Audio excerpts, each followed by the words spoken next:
It's not a man's responsibility to make you feminine. You either a lady or not.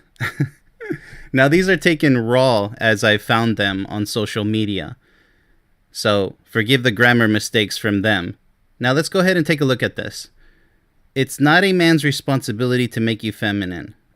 True, but if you ever heard the phrase, make me feel like a woman, or make me feel like a man, it is your responsibility as a man or as a woman to make your partner feel as a man or as a woman. So let's just stick to the man's case, as stated here. You either a lady or not. Well, obviously they are a lady. Obviously, that's been established already. They are a lady. Now, feminine, that's more of a feeling, isn't it? So it is up to you. You have to be a loving partner. Make them feel like a woman. They should already feel like a woman. A good woman wants to be feminine. So many men settle for women who act more like men these days. Then they complain when everything goes wrong. So I know how you feel. You need to just slow down. Good women are very feminine, and they do exist, despite the contrary to what many men are saying these days. So let's go ahead and pull out our labels here. Now, is this something, a winning attitude? Is this a winning attitude, a loser's attitude, or is it a fair comment? I'm going to say, it's not a man's responsibility to make you feminine. Well, not to make you feminine. I think what he means here is to make you feel feminine. So it's really it is your responsibility, you know, but it's also her responsibility. I'm probably going to go with the fair comment, but this already sounds like a negative attitude if you really look at it. You either a lady or not. So, no, I'm going to go ahead and put this in the loser's bracket. Sorry. So, there we go. Got to close the case on this because that type of mentality, like you're either this or you're not, it's not my responsibility, then what are you doing trying to find a partner? What are you doing in a relationship? If you're already in a relationship, what are you doing? This type of mentality is a loser's mentality. Why are you so aggressive? You either a lady or not. You know, in a relationship, you should be happy that you have certain responsibilities. And making each other feel like a man and a woman, that is your responsibility. Everything that she needs to feel, yes, that is. You should want to make her feel like the most beautiful woman ever. And yes, she should bring it to the table too. Her own energy. So with that said, let's go ahead and move on to the next one. We're going to go ahead and leave that one as it is. Not a very good comment to begin with, but let's see if the next one is any better. Men are also allowed to not choose you if you don't have a car, a home, or financial stability. Oh, here we go again. Sounds like a triggered guy. The only thing you should be focused on is whether she's the right one for you, okay? This is nonsense. If you're going to act like toxic women, because this is what a toxic woman would say, then you're simply being a toxic man. It's just the equivalent, but in a man's version, right? And I hesitate to use the word man here. Just a toxic male. So let's go ahead and bust out our rating stickers here. Now, obviously, you already know what the answer is. This is a very bad loser's comment. Only losers would say this. And I say loser because you have a bad attitude. Your attitude sucks. It's in the gutter. It's in the garbage. And this is what this show is all about. It's to expose a loser's mentality, a winner's mentality, and some fair arguments about women and men these days. But let's go ahead and explain why really quick. So men are also allowed to not... Okay, you already know a toxic woman is going to say, well, let's just switch the tables here because it fits a toxic woman perfectly. And that's what you're trying to be here. Men are also allowed. So they're going to say, well, women are allowed to not choose you if you don't have a car, a home, or financial... Obviously, that sounds like a gold digger. So does it make any sense for a real man, a mature, intelligent, passionate man to say this? No. It simply doesn't. And you know it. Anybody agreeing with this garbage, you already know that this is something a loser would say. So this is just coping. This is just trying to deal with a bad attitude because they're miserable. Maybe they've been burnt, and that's it. Case closed. So he's triggered. It's painfully obvious. Let's move on to the next comment, shall we? All right. Fellas, never move in with a woman. Never. Now, why would you say that? Because you moved in with the wrong woman, right? I mean, this isn't trigonometry. This isn't calculus. This isn't differential equations. That's pretty much what happened. It doesn't take a detective to figure this one out. So you saying, fellas, never move in with a woman. Well, it depends. That's the goal, to move in with each other. Either she moves in with you or you move in with her. But that's a mutual decision. So what happened in your case is you chose to move in with the wrong woman. That's what happened. And it's really evident because you're capitalizing never with exclamation marks and an emoji shouting. Seriously? So this is a guy who has been hurt and is simply coping with his pain. Very common these days. He's trying to bring others down with him, which is immature behavior, because here he's saying never and saying fellas, like he knows what he's talking about. Well, you know what you're talking about from a loser's perspective. So once again, looks like we have a streak of pure loser comments. This is something a loser would say. You're just losing out on everything great in life. Instead of wasting your time and energy on this, you're trying to be like a crab in a bucket. You're trying to drag everybody else down with you just because you lost in a failed relationship or various failed relationships. Now you want everybody. If I can't be happy, nobody else can. That's a very loser's attitude right there. It's a loser's attitude. And that's what this is. So let's go ahead and move on to the next one, shall we? Get my stickers back. You know, it's so immature, but it exists these days. It exists. It's like wildfire, unfortunately. All right, what do we have here?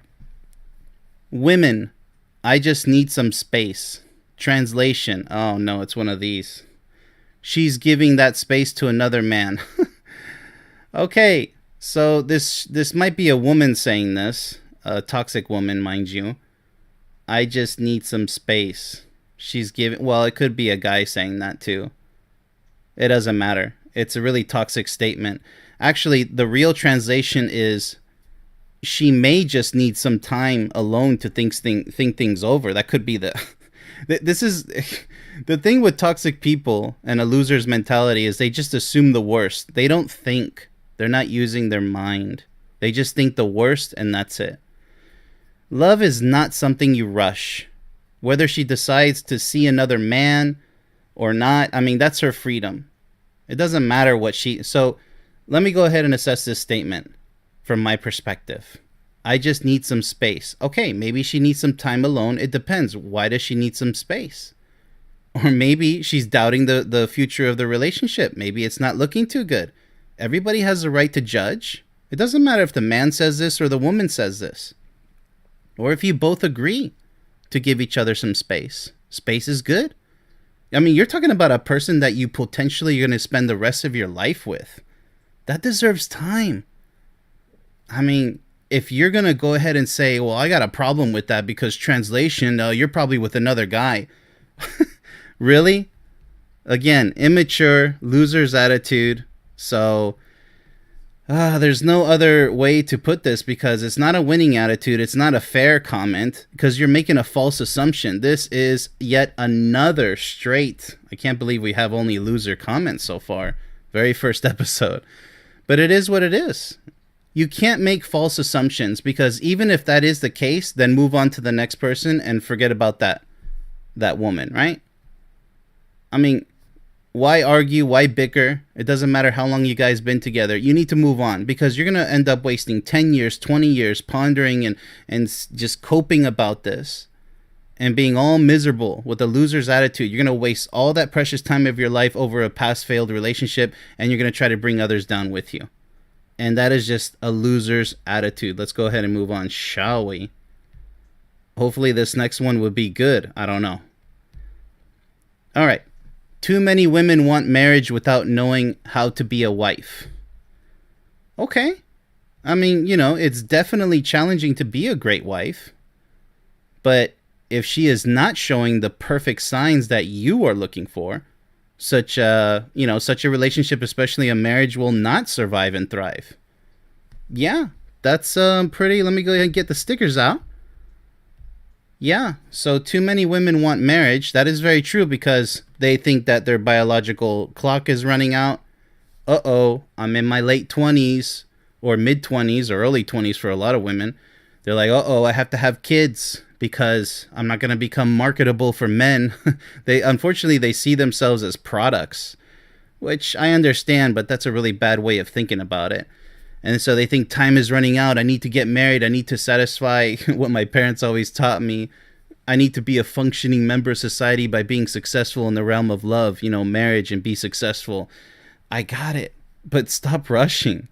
Even in your 30s, yes, you can have children, but the argument, whether it comes from science or not, that it's too risky, like, don't ever have children just to have children because you think your biological clock is running out. You're in a rush, and you shouldn't be, because then guess what's going to happen most likely? You'll have kids with the wrong person or with multiple daddies, multiple fathers. You don't want any of that garbage. Just because you're in a rush, tripping all over yourself, deciding when, oh, I gotta have kids because I'm still young. And then you realize later on that you're already in your late 30s, you're in your 40s, and you're like, oh my goodness, either you had kids with the wrong person, or you still haven't had kids and you think your life is over. No, it's not. You don't have to have kids in this world to be a happy person. Either a happy man in a marriage or a happy woman in a marriage. You don't. You don't need to have kids, okay? So stop with the kids. Stop with the pressure. Take things nice and slow. All right. So this isn't a loser's comment because it is true that too many women want marriage without knowing how to be a wife. It's very true. But, yeah, they are saying too many women, so it's good to be cautious about this. It is a fair statement.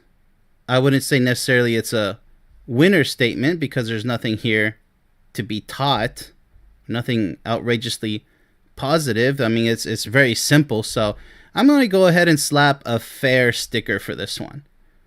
It's a fair comment. It's true.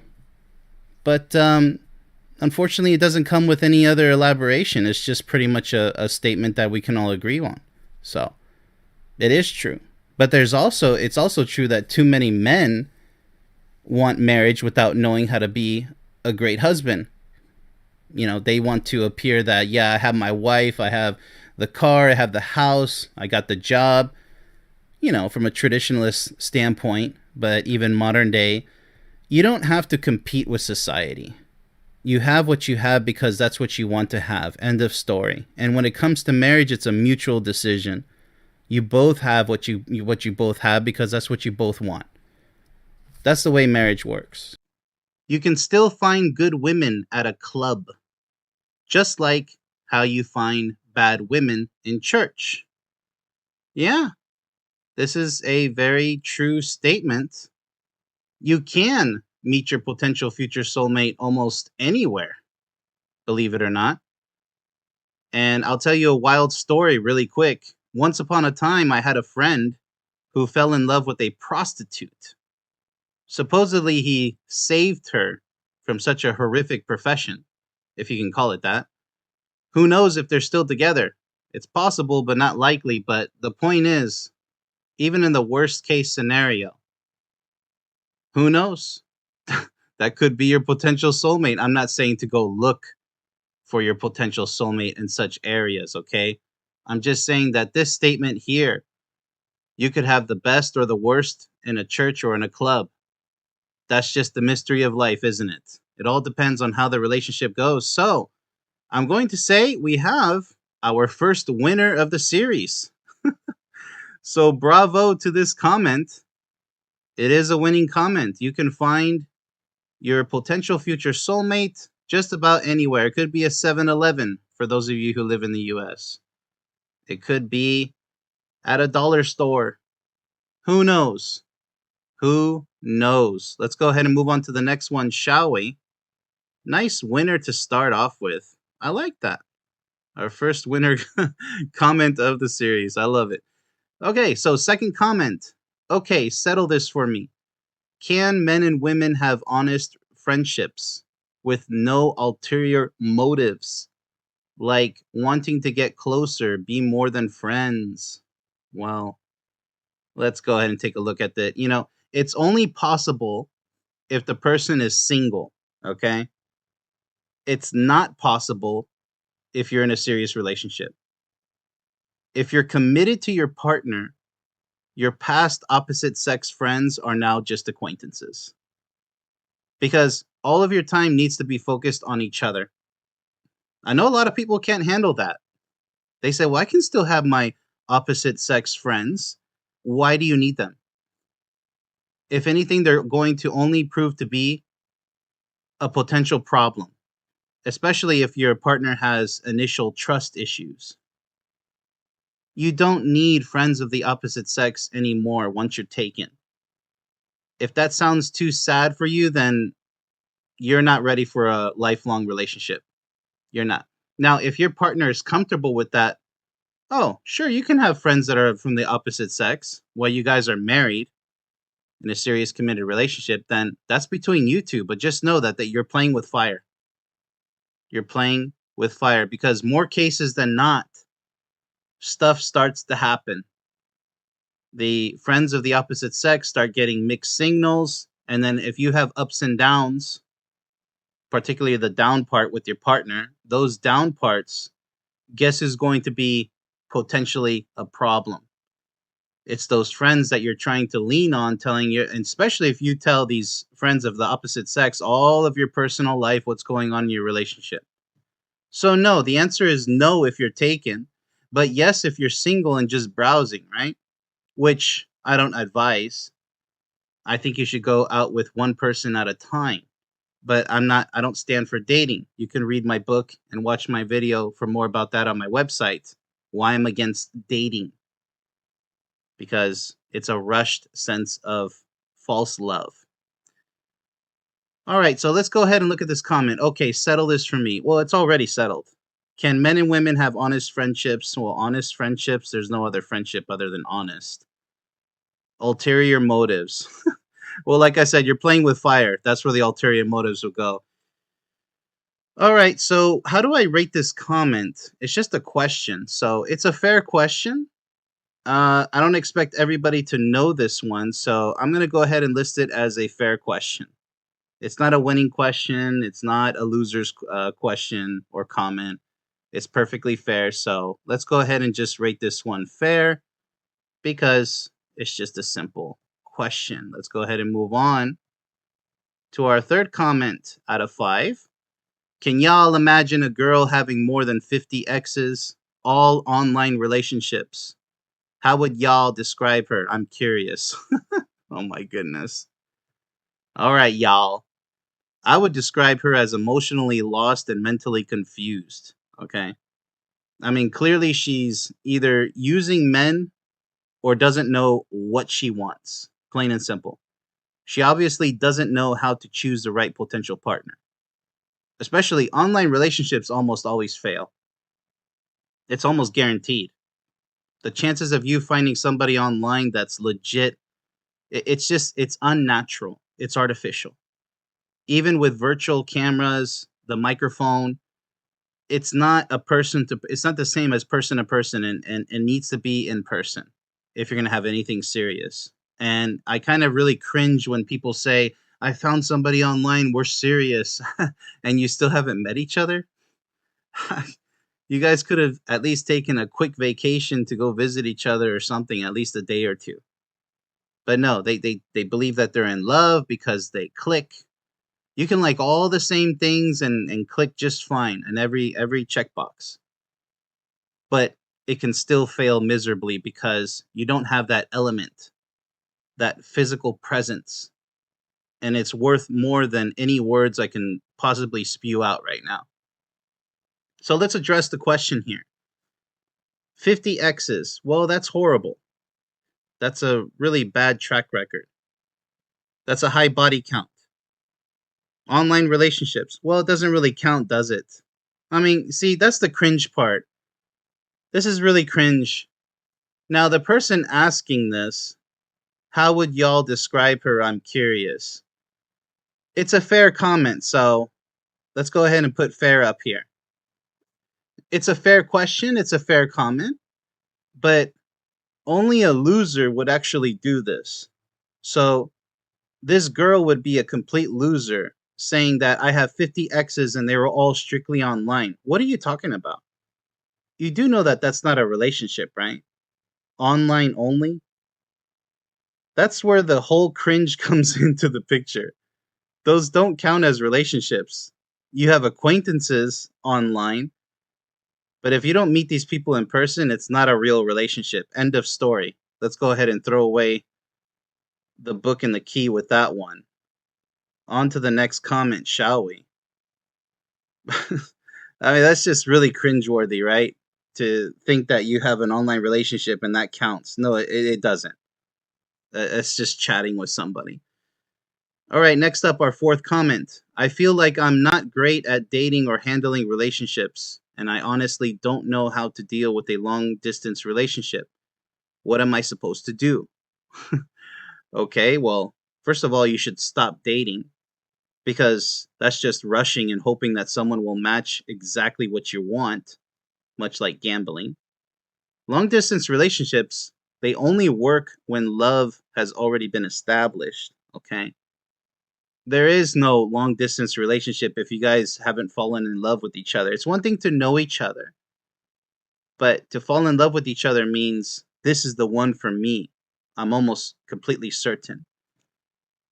So, with this person saying, I'm not great at dating or handling relationships, well, that's a major problem right there. You shouldn't be dating. That's the problem. That's why you feel this way. Because dating is a high risk game of illusions. Handling relationships. Well, you don't even have a relationship if you're trying to date. That's not a relationship. The dating phase is just getting to know somebody. You're trying to rush the process of getting to know someone. I don't know how to deal with long distance. Well, I mean, don't consider online distance relationship. That doesn't exist because it's online. What am I supposed to do? Well, you're supposed to wise up. So once again, this is I would suppose it's not he's not a loser. He's actually admitting, I'm going to say it's a fair comment because hey, he's saying that I'm not great at dating or handling relationships. Okay, well you're just admitting what you're having problems with. That's fair enough. And what I suggest you do is go ahead and head over to my website, grab yourself a copy of my digital book, and watch that video of mine. And you can go from there, or you can take advice from other successful people, not just myself, in a relationship. You know, long term relationship, lifelong. People who are having great success. Go get advice from them because you're not even in the beginning phase. You're trying to date people and already having problems. That's because you're rushing the process. You need to really get to know the person that you're interested in first as an acquaintance. And then maybe you guys become friends and then you can move on from there. But the whole dating process is garbage. Don't find out the hard way. No wonder he has no success. All right, so it's a fair comment. Let's go ahead and move on to the last comment of the show.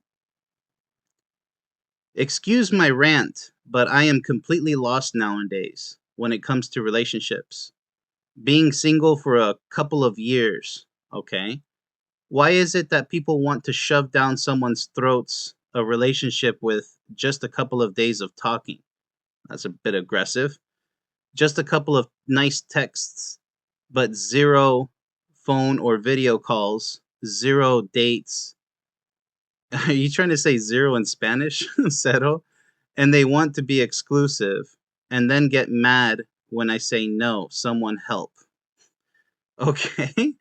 Well, it's because far too many people these days are desperate, lazy, lack wisdom and patience. How about that? This, of course, causes them to never listen to successful people such as myself, for example, or others trying to help them. So they never learn and always fail. That's That's the world that we live in. Everybody just wants to pretend that you can find love in 2 minutes, or using a GPS to find out where to go, or asking AI, where should I go? What are my odds? You guys got to put the screens down. You guys got to grow up. Really have to wise up. So this is not a rant by this person, but I can see why they're completely lost, because they're bumping into people who want to live life in the fast lane. You can't rush love. How many times do I have to say that? Just a couple of nice texts and video, but no video call, phone call. That's horrible. Yeah, so they're just complaining about the atmosphere nowadays. So I'm just going to go ahead and say this is a fair comment. It's a fair comment. I mean, they're just noting the type of atmosphere we live in today in the relationship scene. It's very poor. It's very rushed. People are just tripping all up over themselves, and they get upset. Then they blame everybody. They want to bring everybody down. If I can't be happy, you can't be happy. So it's a fair observation. But, to ask me the question, why is it that people want to shove down someone's throat a relationship just in a couple of, well, because they're in a rush. Okay. So that pretty much concludes that. Uh, Everybody's in a rush, and there's a lot of passiveness too. Uh, people just, they don't want to hear it. And so it's ignorance. You're literally choosing to ignore people who have something helpful to say, trying to reach out to help you out, or your resources. Maybe you have a family member, a friend, or you can reach out to someone like myself, a relationship coach, to help you out with your relationship situation. But if you keep pressing that button over and over that says, no, no, I don't need anybody's help, well, just look forward to wasting 10 years of your life, 20 years of your life. Oh, yes, you better best believe it. 30 years of your life, or the rest of your life being stubborn, foolishly stubborn, like a loser, because you're losing in life. You're not winning in life. Don't be a loser. There is a man somewhere right now who has no girlfriend, no side chicks, no sneaky links, just by himself and fixing his life. Wherever you are, king, you will win. Okay? Wherever you are, king? Seriously? Alright, well, I agree with the no side chicks or sneaky links. That part I can agree with, but a man without a girlfriend is not living like a king, I can tell you that. Sure, he may need to have plenty of time to fix himself, as they stated here, but not to remain alone forever. Because choosing to remain alone forever when you have the opportunity to find the love of your life, to develop that type of lifelong relationship, that's being a loser, because you're losing in life. You're not winning. If I were to ask every single man out there, what's your dream woman next to you, by your side? What kind of dream woman would you love to have by your side? If they can't answer that question, then they deserve to be alone. You reap what you sow. Okay, go ahead and be a loser. Just lose at life. But I guarantee you, I'd say 99% of men should be able to answer that question in great detail. And yes, she is out there, and she's trying to find you. And that's the truth. To be naive and say there are no good women left in this world, you are ridiculous. You are a loser if you believe that with all of your heart and soul, because that is not true. That's like you're saying you're the only good guy in the world, and there's no good women equivalent to you. That's obviously false. You don't have enough time in your life to meet every single woman in this world, so you can't even say that. You see how that's mathematically and scientifically and naturally impossible to say? Okay, so let's focus on this comment, shall we, before we get off on tangents.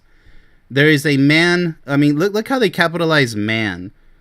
So passionate about that, right? So proud to be alone. It's good that they're fixing themselves. But to be so passionate about it, I get it, but no girlfriend? That's horrible. Now, if you need time alone, take the time alone. But the way this is worded is really ridiculous. where you are, wherever you are, king. Seriously, you're gonna call somebody going through difficult times fixing themselves? I guess what they're trying to say here is good for you if you're trying to fix yourself. You don't have side chicks, a girlfriend. You need time alone, right? I'm gonna show mercy on this. I'm going to say it's a fair comment. Why? Well, because they're not being blatantly immature here. They're strongly in favor of somebody taking time alone to fix themselves before they move on to a next relationship after they got burned in a failed relationship. I get it. Let's go ahead and move on. That's quite a mild opener there. But we do have 4 more. Let's go ahead and move on. Fair enough. You know, it's fair enough. All right, what do we have here? Dear men, stop rewarding women for the bare minimum. A dry text after 3 days of silence isn't effort, it's crumbs. And the more you accept crumbs, the less she'll ever give you. Okay, now this is something of substance. I absolutely agree. I mean, it's your fault, with only yourself to blame if you get involved with a partner who you know isn't giving you their maximum level of love. I'll say that. Yeah, it's all in your hands. So if you accept the bare minimum from the very beginning, you only have yourself to blame. That's what I'm trying to say. Yeah, I mean, 3 days of silence. I mean, look, the only exception I'll say here is maybe she is busy, or maybe something did come down and she'll get back to you. I would be patient, but there's always time, even during tough times, to say, oh, I really like this guy. Let me send him a quick text when I go to the bathroom, when I take a shower, before I go to sleep. There's always time. When I'm preparing a meal at home or getting something to eat outside, take a break from work. There's always time, no matter how stressed. Look, if I can find time while I'm deployed in the army, when I was in the army, to Iraq and Afghanistan, to call or to write emails, there's no excuse. I mean, there's just no excuse. So yes, never settle for bare minimums here. There has to be a sign that she's still interested in you, because it's a big red flag if she says nothing. And the same applies to men as well, who don't text or phone call or email the woman after a date. So okay, let's go ahead and take a look at the comment as it is. This is solid advice. Stop rewarding. Yeah, I'm gonna say, you know what? This is a stellar comment. I'm going to say it's a winner. So congratulations. It is a winner comment. It's a good bit of advice, because this is how all the bad relationships begin. The red flags are always there. You settle for crumbs, you get what you accept. If you want a crummy relationship, then accept crummy results. Because you don't start a relationship at the peak. But I'll be damned if you don't start at a decent level, something that's decent. Staying silent for days after you guys shared a special moment together, that's just unacceptable. And it is crumbs. And with that said, let's go ahead and move on to the next comment, shall we? All right, what do we have here next on the chopping block? How do you define a pick-me? Number 1, a woman who tries too hard to please men. Number 2, a woman who puts down other women to seem more desirable by men. Well, I'd say they're both. That's what a pick-me really is. It's usually a combination of both. Can't really have one without the other. It's okay for a woman to put down other toxic women, by the way, but only if that woman is the best example of what a woman should be. I have to say that. You have to be the example. You can't just judge women, all women, and you're one of them, like a covert toxic woman. Trying too hard to please a man is debatable, by the way, because in a relationship, you're supposed to give it your all. So trying hard, that's actually a good sign. Now, there are obvious signs which are kind of goofy, like, okay, she's trying too hard because she's pretending. As long as she's being sincere, there's no problem with trying hard. There's no problem with it. It's actually a good sign. You know, there's a famous pick me woman going on YouTube. I'm not going to mention her name, but everybody knows she's a pick me. But she does show signs of a toxic woman. But yet she pretends to be on the side of men. And for the purpose of avoiding drama on YouTube, I'm just going to say that I don't agree. I agree with a lot of what she says, but I disagree with a lot of what she says. She says pretty much that men can cheat on their woman and the woman should just accept it because, well, he's a man. That's garbage. That's not a pick me. That's just a naive, immature, toxic woman. Useless, worthless, not worth any man's time. So with all that being said, let's go ahead and take a look at this comment. I mean, they're just asking, how would you define a pick me? So a pick me, besides putting down other women, trying too hard, you already know how I feel about that. Yeah, they're just curious. So it's a fair comment, but I mean, there's nothing of really value here. It's just a definition for a woman trying to play games, mind games, trying to say, hey, pick me, I'm a good woman. See, I'm proving myself to the whole world that I'm the perfect choice. But the odd part is, I want to say every single pick me ends up being alone, because it's not that they're trying too hard. It's just that they're acting instead of being themselves. You see what I mean there? Let's go ahead and move on, shall we? It's an interesting question. It's a fair question, I would say. All right. We got our fourth comment here. Men aren't obsessed with women anymore. Oh, great. And it's weird. You know, it's weird that you say this because, oh my goodness. Aren't obsessed with, what do you even mean obsessed with women? You know, there are plenty of men obsessed with trying to find the perfect woman. There always will be a men obsessed with trying to find the perfect woman. That's perfectly natural. That's healthy. That's the goal. There's nothing wrong with that. Obsession is, in fact, the key to establishing and maintaining a healthy, passionate, lifelong relationship. You must be obsessed. If you're not obsessed, you're not serious enough. You lack the passion necessary. Because all that's going to happen if you're not passionate enough, if you're not obsessed with your partner, it's going to fall short. It might be a year from now, 2 years, 3 years. Go ahead and put the number on it. It's not going to be for a lifetime. And then you're going to have wasted decades of your life if you make it that far. Even after 20, 30 years with such a mediocre, non-obsessed attitude, it's going to fall apart one way or another. And many people, they still want to gamble with such mediocre scenarios. Go ahead, find out the hard way. It's just a matter of time. If you're not having the time of your life every single day with your partner, and I do mean every single day. Now, if you can't because one of you is sick or it's not possible, long distance situations, I got it. Obviously, those are excuses. Legit. But if you have the opportunity to make it the best ever, and you don't seize the opportunity, the moment, that's your fault or that's her fault. That's both of your faults. You know, you get whatever you put into the relationship. So as this comment stands, men aren't, this is a horrible generalization, and I see it everywhere on men's side and women's side. It's just stupid, frankly. Men aren't obsessed with women anymore, and it's weird. I mean, it's really immature to say it's weird. It's strange, if you want to insert that word. But is it really strange, or is it a loser's attitude? Now, this is a basic observation. Men aren't obsessed with women anymore.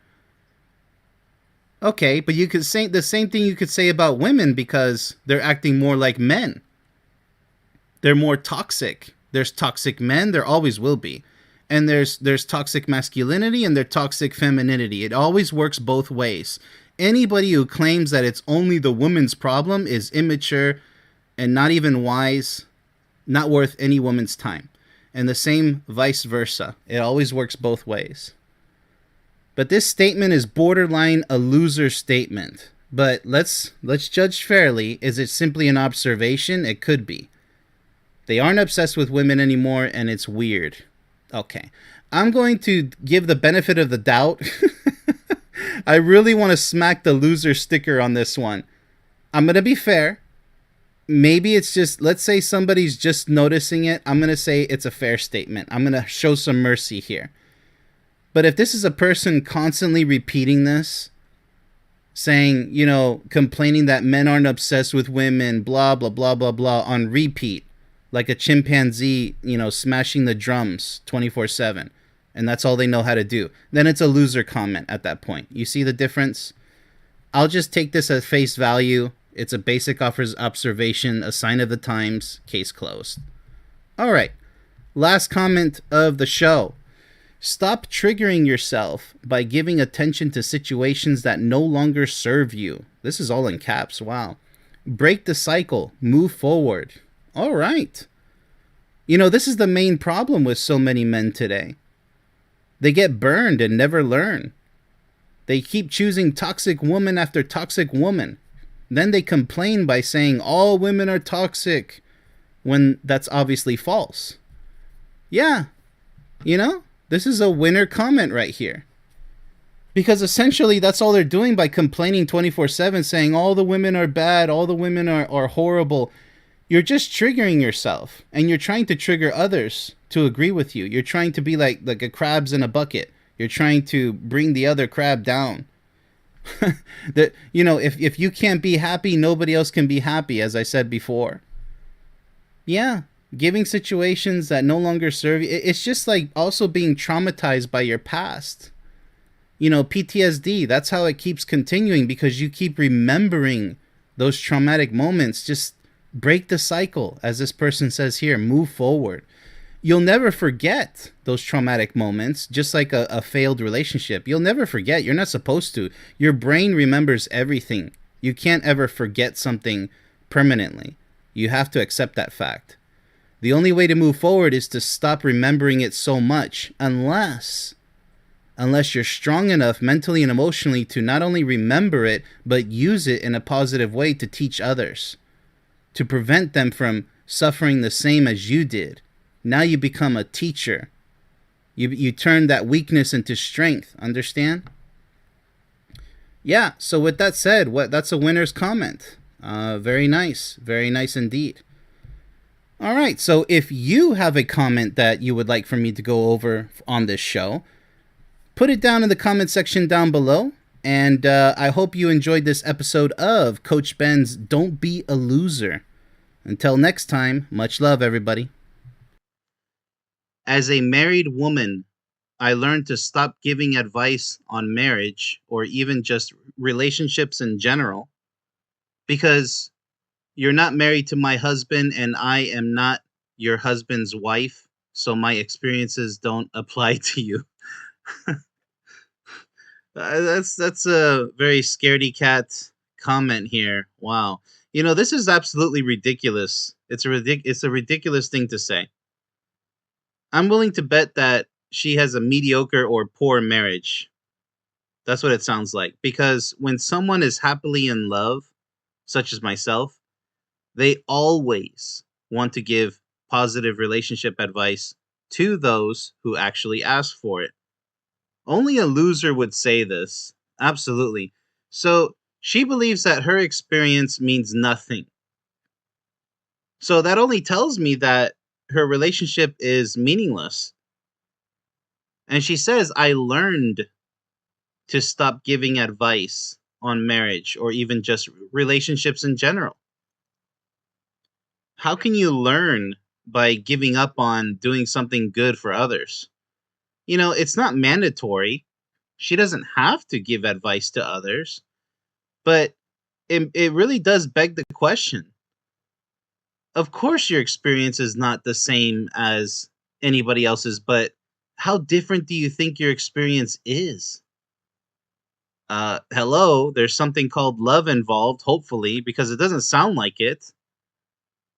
I mean, it's really naive to believe that her experience is so much different than everybody else's that, oh, I just can't give advice because anything I say What? Fill in the blank. Yeah, this is quite a disappointment. We're going to open up the show with already a loser comment. This is something a loser would say. I don't think she's happy in her marriage. And yes, I can say that with full confidence. Once again, if somebody's really happy in their marriage, you want to help others feel the same. It's a natural desire, and it is universal.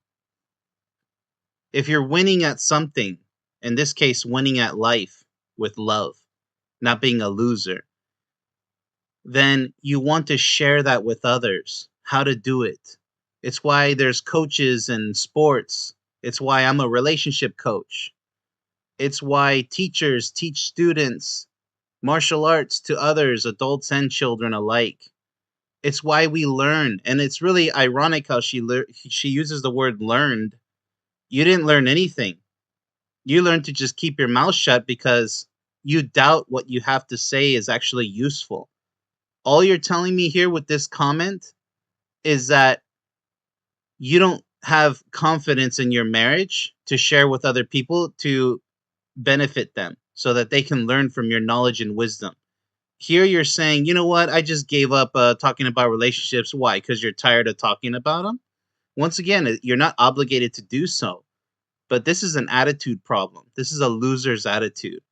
And that's what I'm going to say about this one. Let's go ahead and move on to the next one, shall we? What a way to open up the show already with the loser's attitude comment. Women who have experienced deep trauma need emotionally regulated men. We need men, not boys. Okay, quite a powerful statement here. I think what she's saying here is true, but it's also true that everyone, man or woman, needs to be their own support as well. So you can't just rely on the man or the woman, whichever one you are. In other words, help your partner help you. Your past negative experiences are not your partner's fault. So that deep trauma that she's talking about here, you need a man, not a boy. Well, just take into account that your new relationship, he's not going to be your psychologist. You need to go take care of that on the side. Your partner is supposed to soothe and comfort you, but that's not supposed to be their main job. You have to help him help you, because you can't just go to your partner and be like, "Hey, you need to listen to my traumas 24/7 and you need to deal with them because that's what love is all about." No. Love is all about strength, not weakness. So if you can't solve your PTSD issues on your own primarily, your partner is going to support you because, yes, that's what a loving partner does. But keep in mind, they are not your psychologists. So if you have problems, go see a psychologist on the side. Your partner is going to do what they can to comfort you, those past traumas. But if it presents a clear and present danger to your relationship now and going forward in the future, that's a huge red flag. That means you're not ready for a serious committed relationship due to your past traumas. Understand?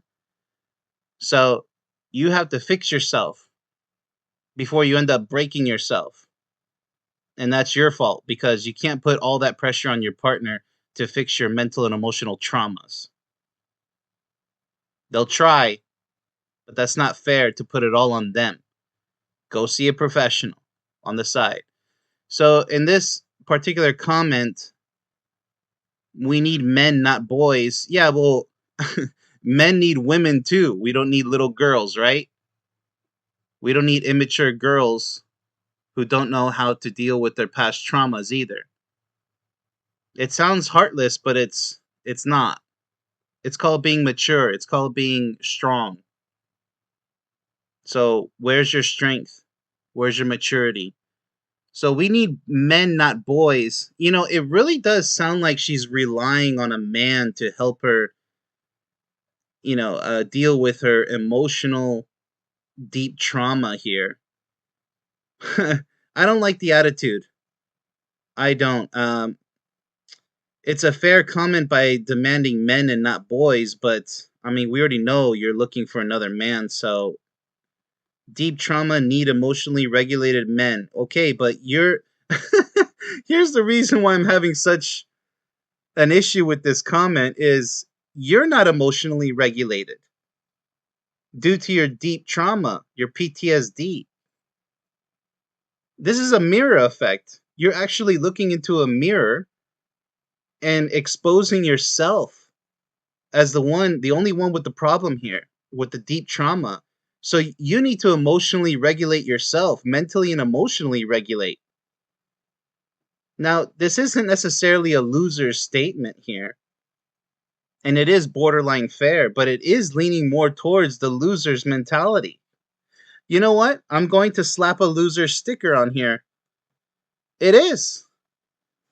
Because it's one thing to demand, okay, I want a real man, not a young immature, well, she says boy, but let's be, factual here. No woman is going to date a boy, okay? It's just a slang for a more immature man, not fully developed yet. Like say a man in his 30s or 40s. Maybe a young man is what she's referring to by boys. So she says, we need men. Okay, but they're not your psychologists. And you're the one exposing yourself as being the one who needs to emotionally regulate yourself. So this is very weak, and I'm going to associate the weakness with the word loser here because she's losing the point. She's missing the point. And she has a lot more to lose and cause her future partner to lose a lot. A lot of time, a lot of energy, years of their life with someone weak minded, emotionally weak as this person. All right, I think that deals with it completely there. So let's go ahead and move on, shall we? All right, next comment. Let's go ahead and see here. Okay. I was chatting with a colleague today about dating later in life. He said it's harder once people reach a certain age because they are quote unquote set in their ways and less willing to compromise. Do you think that's true? Or is it just about finding someone whose life path actually aligns with yours? Okay. Almost everyone older than 30 years old, I'd say, is already permanently set in their ways. Yeah, it's more common than not. But it's not about matching someone else's path in life. I don't quite agree with that part. It's more strictly about finding someone willing to change with you without compromise. I don't like compromise. Becoming each other's perfect partner. You can't achieve perfection. You can't become a perfect partner with your perfect partner if you guys are constantly compromising. Well, let me give up this so we can have that. Well, you give up this so we can have that. You can have it all. You can have your cake and eat it too. The problem is people don't want to work through the details in order to accommodate everything. There's always a way. But when you start compromising, oh, okay, I'm going to give up this for that, you're only going to be compromising more down the road. Understand? Giving up things that you shouldn't be giving up. You should actually be working on them instead. It's all encompassing. It's all inclusive. It's all or nothing, right? Sometimes if you have to make a compromise, you're only supposed to postpone that to be satisfied at a later date. If you're going to compromise anything, it must be satisfied. You can't compromise something and permanently lose it, or at a time where you need it most. Once you start compromising, you start playing the loser game. You start missing out. So let's go ahead and look at this from a fair perspective, shall we? Yes, like I said, permanently set in their ways, absolutely. About age 30, I would slap a date on that, an age.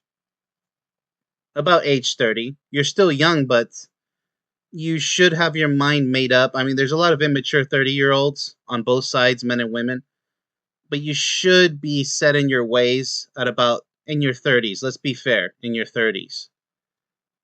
Permanently, well, a wise, intelligent, and passionate individual is always open to change, but if they're already wise and passionate and intelligent, then they're already set in some positive ways.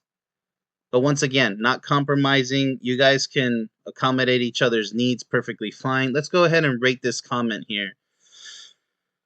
Okay, so it's mainly a curious comment. Yeah, okay, so it's a fair comment. That's pretty much all it is. It's not offering anything, a winner's attitude, a loser's attitude. It's just a fair comment. But yeah, I mean, it is harder with the older you go because they are more set in their ways, but there's also the stubborn immaturity of younger people who they act like they're already set in their ways, and then maybe later on life they change their ways anyways. So it's kind of a melting pot of possibilities, I would say. It's not necessarily guaranteed, it's just more likely that they're already set in their ways the older they are. So, yes, pretty much for the most part. All right, next comment. Relationships don't work nowadays because this generation thinks it's okay to ignore the person and the problem when they're mad instead of being mature and communicating. Okay, yeah, that sounds fair. Many people are used to running away from their problems instead of facing them as soon as they occur. If you are ever upset in your relationship, you must be able to talk about the problem with your partner. That's what I always say. And the sooner the better. Otherwise, it's a failing, immature relationship. If you have to run away from problems, you're going to be running away from more problems in the future. And problems are there to be solved. They're not there so you can react emotionally negatively and say, oh, I can't handle this. I need to just leave the place and I need to run away. You're running away from your partner. You're turning your back on your partner. I don't care if it's an argument, a tough situation. You face it together and you face it the best as you can together as a team, even if you're disagreeing with each other. Now, granted, it's not an abusive scenario where there's verbal abuse going on. That could be forgiven. It depends on the severity. But even then, if you really love each other, you guys are going to get through that storm. It's the calm after the storm, not before the storm. But you guys have to earn that calm after the storm. You got to simmer things down, de-escalate the situation. So if you're mad, well, nothing should make you mad in a relationship. But if you're still getting mad, it's a sign of either immaturity or emotional instability. So one's mental, one's emotional. You have to break the chain and stop the habit of getting upset over little things. And a lot of times, men these days complain that it's the women's fault.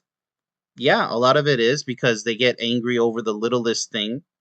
But also the men could get irritated over the littlest thing. It all depends on how patient and understanding you are as an individual on a case-by-case basis. But yeah, there could be signs of immaturity, signs of weakness, mental and emotional weakness. All of this needs to be addressed. You have to face your fears if you are to conquer them. So there's no problem too big in a relationship, a serious relationship. So with that said, I don't know which generation they're talking about here, but don't work nowadays. No, relationships can work. This isn't a blanket statement here as they're putting it, because that's kind of immature to say. But you shouldn't ignore the person and the problem that they're, when they're mad. So I would say this isn't a winning comment. It's just a basic observation that there's less patient people these days in relationships. So I'm going to slap it with a fair comment. It's a fair comment. Let's be fair. Just a basic observation that maturity and communication are key in order for a relationship to function. Let's go ahead and move on, shall we? All right. Last comment of the show. Expecting your change back or to be paid back when you're in a relationship is weird to me. All right. Yeah. Well, this goes down to the monetary part of a relationship, the financial issues. Many people are used to running away from this as well. They'll pretend that this doesn't matter, or they'll be more passive. No, this isn't such a big deal, and it all depends on personality as well. Let me explain. It's actually not weird If your partner buys dinner, for example, and says not to worry about paying them back, I mean, that's very sweet and kind. And, maybe you'll do the same. But if they do ask you to repay them when possible, not like right away, hey, you will pay me back on this day. That is weird. I mean, but due to financial troubles or something you're going through at the moment, a concern, a monetary concern, if you guys don't share the same bank account, you have separate bank accounts, there's situations. Then you should feel obligated to do so, to pay them back. And love is a funny thing because when it comes to finances, when you guys have separate bank accounts, sometimes you want to go the extra mile and be like, "Hey, I'll pay you back with interest because you were so patient waiting for me to pay you back if it was an expensive thing." It's between you and your partner. It's not an obligation, but you should feel in debt if they did something very special for you monetarily. Now, if for whatever reason you can't pay them back, I mean, you guys aren't banks, for crying out loud. Again, it's up to both of you, but generally speaking, that's why they have the saying go Dutch, 50-50, right? You pay for your food, I pay for mine, even when you're married. Sure, in a dual working relationship or regardless if it's dual working. If it makes sense, do it, but this has to be agreed with your partner. So it's really tricky to say. This is really on a case by case basis and the way things are said. It's always going to be forever a major cause of breakups and divorces are financial arguments and disagreements, issues, you name it. But I'm going to say, judging this comment for what it's worth, it's weird to me. No, it shouldn't be weird. Like I said, it all depends on the case. But, this person did bring up an interesting topic, so I'm going to go once again with it's a fair comment. It's a basic observation once again. I find it a little weird. Okay, maybe you're not used to it, but if it matters to your partner that you pay them back because they're doing you a favor, you should want to pay them back. It's like the trust system, the honor protocol. If you don't have a sense of honor, if you don't feel in debt, hey, you know what? You'll help me now pay for this and I'll pay for this later, the equivalent, roughly, or just work it out. It's not a big deal. It shouldn't be a big deal unless it really is a big deal. Like, hey, I just paid $100 for all this stuff when I can barely afford it. You don't mind if you hit me back? It's not. You're not being broke, him or her. It doesn't matter if it's the wife or husband or girlfriend, boyfriend here. It doesn't necessarily matter. Like I said, it's case by case. I know it's a sensitive issue. It's a sensitive topic. I get it. But it's where it gets more and more specific and it gets to what both you and her are capable of agreeing and disagreeing on. You guys got to work that out between. But it's not weird. It's very common. It's more common than you think. So, like I said, not obligated, but you should feel like, hey, I think I should pay you back somehow. And it doesn't always have to be monetarily. I mean, we're not talking about prostitution here, but let's say you take her out to a really fancy, expensive dinner, with everything, all the bells and whistles. Well, I mean, if I was a woman, I would want to repay the guy back, you know, and you're not really paying him back intimately, but that's one way to show him your gratitude. You understand? It's not prostitution. It's showing gratitude. For instance, if she buys you a gift, it's the same thing. Like, hey, honey, I'm going to give you some massages, or we're going to go to that trip that you always wanted. You want to do something for her, just like she. That's what it comes down to, people. When your partner does something for you or you do something for her, there should be that give and take because it's a pleasure to give and it's an honor to receive. And if both of you can reciprocate that and both do that together, there's a constant cycle of, wow, I feel in your debt. Now I want to repay you back, maybe even double. It's a beautiful thing. It really is, whether it involves money or not. That's not the point. The point is to give back somehow, show your gratitude. It's the thought that counts many times, which is just priceless. You ever heard of a priceless moment? So, yes, the power of sexuality, that's one way of showing gratitude. The power of just simple company. Hey, let's go shopping together and, go to that store that I don't like going to, but I'll do it for you, without any bad attitude. Just just be creative. Do something for your partner. And that shouldn't happen, by the way, but it's just a small little example. Traditional marriage is the last legal form of slavery left. That's why a certain subset of people are really mad that women aren't signing up for it. Okay, that's quite a ridiculous thing to say, if you'd ask me. Sounds mighty ridiculous. It actually sounds like this person is the only one who's mad. Anyone stuck in a bad marriage has only themselves to blame.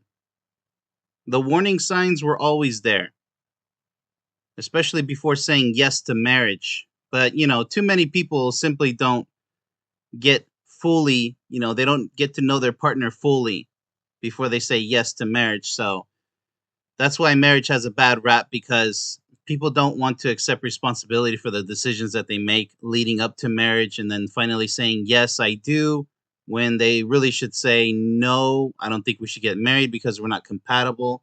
We don't have what it takes to make it work, yada, yada. But that's just what happens. So traditional marriage is the last it's not slavery. That's, you already know what I'm going to call this comment. Let's go ahead and label the loser sticker here, because that's just something a loser would say. Marriage can be the most beautiful thing in your life. It's supposed to be. Just like anything that you succeed in. When you reach the top, that's the goal. But since so many people fail because they don't wise up, they don't learn from others who are successful, such as myself, for example, they don't listen. So then they say, okay, I'm going to do it my way. Yeah, nothing wrong with that. But if you failed already in relationships or in your marriage, don't blame marriage. You only have yourself to blame. You had all the freedom to choose who you wanted to marry. Nobody forced you unless it was an arranged marriage, which I highly doubt. Last time I checked, you see, that's what makes it so insane, is that people have the freedom to choose who they want to marry, and then they complain when it doesn't work out. Okay, it didn't work out. Move on. Oh, I'm too tired. I don't want to move on. I don't want to start all over. That's your choice. But you can't blame the idea of marriage, because all marriage is a legal contract that represents the bonding of two people forever. You don't need a contract to prove it that you guys are in love forever. But it's official. People respect people who are married. I think Vin Diesel, by the way, famous celebrity, Fast and the Furious. People are guessing if he's married, and he's been with this one woman for like what, 14 years or so. But yeah, I mean, I support him if he's not married. You don't have to get married, in my opinion. But you can't blame the idea of marriage to people forever, because that's where people really make it convoluted. They start associating marriage with two people falling in love together forever. And they say, no, that's not possible because look at how many divorces there are. Well, duh, there's always going to be divorces. But even if marriage was never created, there's always going to be breakups. It just doesn't work. What's wrong with that? It's like anything else. Not everybody can win a gold medal in the Olympics. Do you want to win the gold medal in the realm of love? That's up to you. How hard you train, how wise you are, your partner, how good they are too. Let's go ahead and move on, shall we? Because there's not much else to say about this. It's something a loser would say. No, it's not slavery. Marriage is not slavery. If it feels that way, well, you're with the wrong person. And half of that decision's on you. Accept responsibility for yourself. I just saw a man write, hi, ladies. Did you know saying no to a married man, or man, I think they wanted to say here, actually saves another woman's marriage? Let's try instead, hi, men. Did you know saying no to all other women than the one you married actually saves your own marriage? There, fixed it. Wait, what exactly did you fix? I mean, how about saying no to cheating is all one needs to do? How about why do people have to perform such mental gymnastics with such a simple concept? I mean, obviously saying no will save both the man and woman who are married. This comment is like scraping the bottom of the barrel, trying to emphasize one gender over the other. So a guy says this, no, it saves a woman. And then the woman wants to put more emphasis on, no, it saves the marriage. It really doesn't, you didn't fix anything. They both mean the same thing. Because the first guy is saying a woman's marriage. Okay, it doesn't matter if he says woman's or man's, it doesn't matter. It's the marriage. And then there you go saying marriage too, your own marriage. You're saying the same thing. Context, why are we splitting hairs here? There, fixed it. It's not even a fair comment. This is more on the loser side, so boom. I'm going to slap a loser sticker because you didn't fix anything. Just nothing at all, honestly. And, people want to run around thinking that they're fixing things. And look how long it probably took to write that comment, you know, with punctuation marks and everything. It's just really a sad world where you see these things, the gender war. They have to say, no, it doesn't save the woman's marriage, it saves your marriage. Like, it's just, and then one person saying, saying no to a married man and then saying no to all other women. It, the gender war is so ridiculous. Like, only fools, only losers participate. So yeah, okay, let's go ahead and move on because wow, it's like we're in. I can't even say elementary school because kids wouldn't say those things. Supposed to be fully grown adults here, but it doesn't appear like it. So next comment. You know what's wild? Everybody wants to talk about the guy who cheated, the woman who gave up, or how hard dating is these days. But when someone talks about love, real love, nobody wants to engage. Wow. Let me say this loud for the ones in the back. I'm 40 plus, been married 16 years with my husband for 21 total. And yes, I'm happy, genuinely happy. That's awesome. This is absolutely true. These days we are drowning in an ocean of losers. They don't want to talk about love when it works. They sure do want to talk about it when it fails. You know, that's like talking about football teams that lost and you never talk about the winners. No, we don't care about who won the championship. We just want to talk about all the teams that lost. Does that make sense? No, everybody talks about the winners because they aspire to be a winner in life. They can relate to that struggle, to win that trophy, to accomplish something that's very difficult.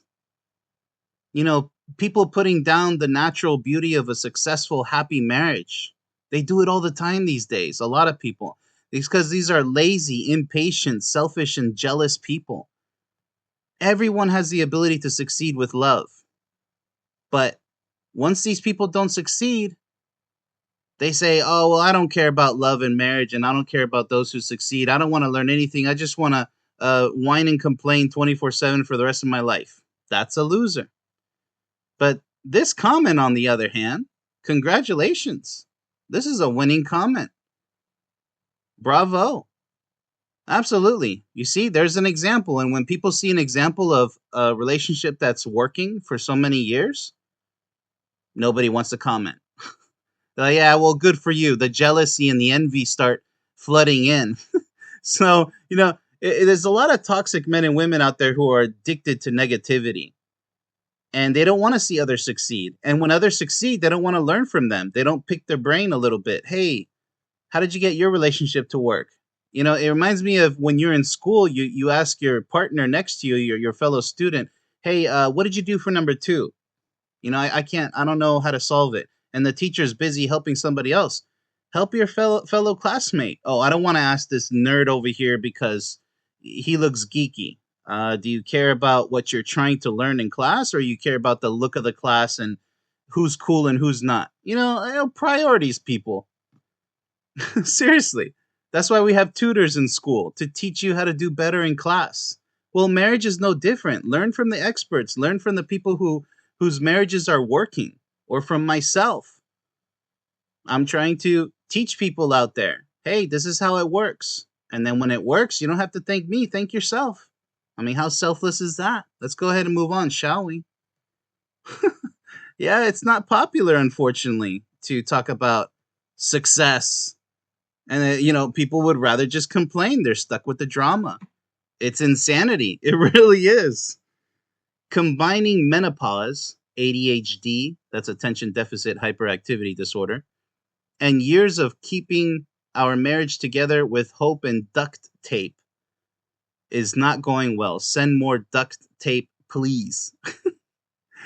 Well, all right. Well, this person needs to head over to my website, payhip.com/perfect soulmate. Seriously. She really needs to help herself by learning how to handle the natural process of aging gracefully. That's what she's complaining about. I mean, first of all, stop using tape. Start learning how to be wise and intelligent and fix the problematic situations, right? Okay, menopause. Who cares? Make sure it's a healthy menopause.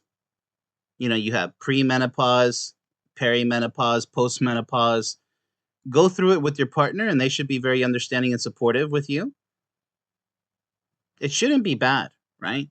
I mean, if you're healthy, taking care of yourself, and ADHD, well, you can work on that too. Your partner can help you out too, and also seek professional help, and depending on how severe it is.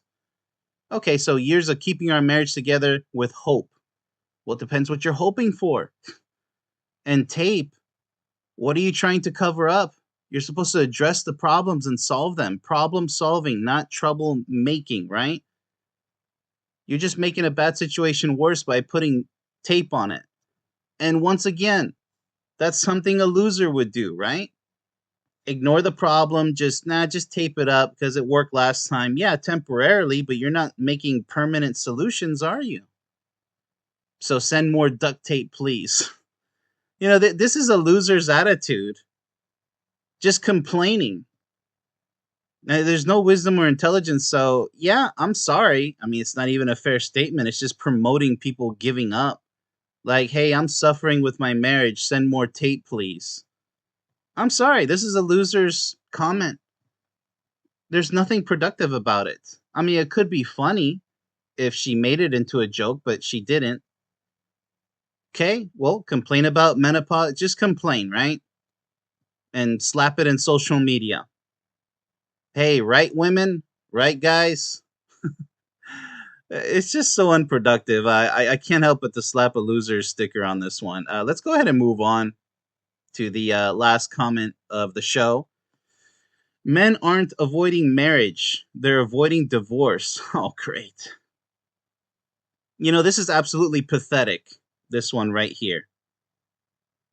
These people want marriage to be easy to the point where they don't have to do anything to make their marriage work.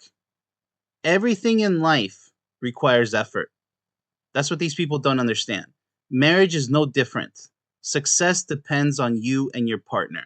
So you better choose the correct partner who's willing to go not only the distance, but above and beyond. Are you prepared to go above and beyond for the rest of your life with this person? Because if the answer is, I don't know, we'll see. Well, then you're playing the slot machine, aren't you? Just pull that lever and see what happens. You think you're going to get a 777. You think you're going to win the slot machine, the jackpot. Not with that type of attitude. And look at this. Capitalizing men, avoiding marriage, avoiding divorce. That's like an Olympic athlete saying, if I just avoid practicing, practicing to try to win that gold medal, I can avoid winning the gold medal. Wow.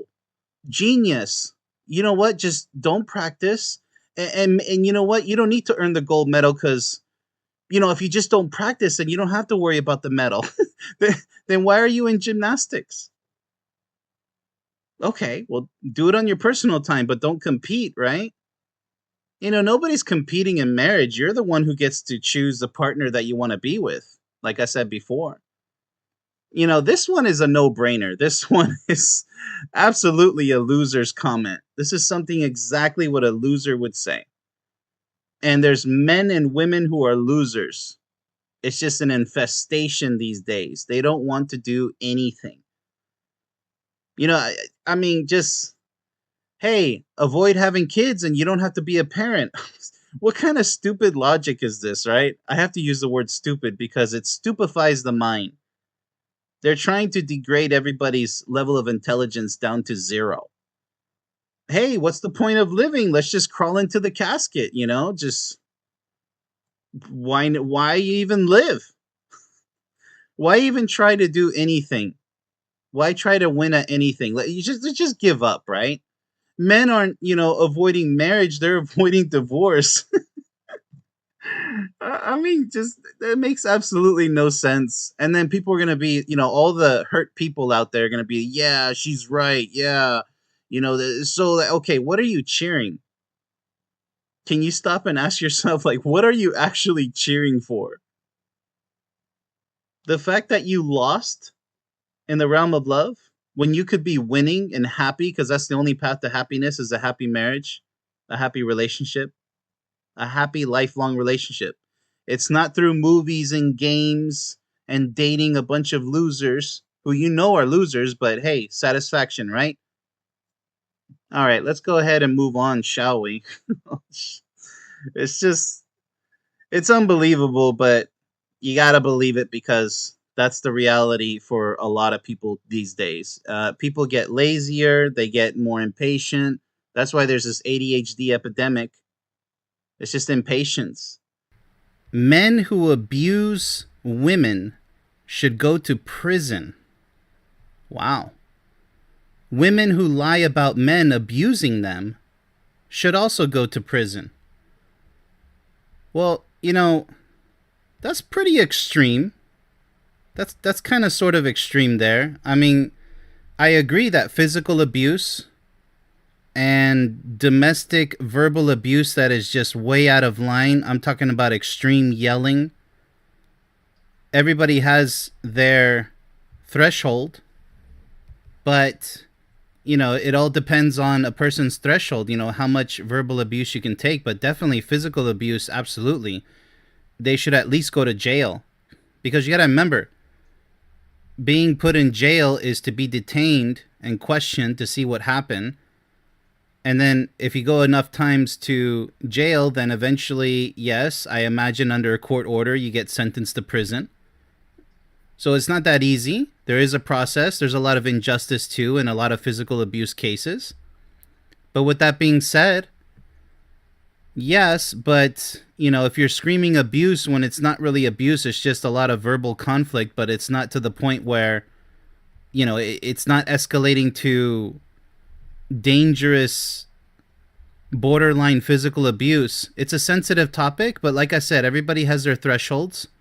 As long as they don't call a basic argument abuse, because arguments will happen in a relationship. They're very common. It's not necessarily something you should look forward to, but you should expect it. It's going to happen, most likely, okay? So let's go ahead and just judge the comment. Let's just go ahead and judge the comment as it is, because that's what it comes down to. Men who abuse women should go to prison. Well, I wouldn't say prison. That's very extreme. It depends. If it's physical abuse, eventually they will go to prison. But like I said, they have to go to jail first. Multiple times, unfortunately.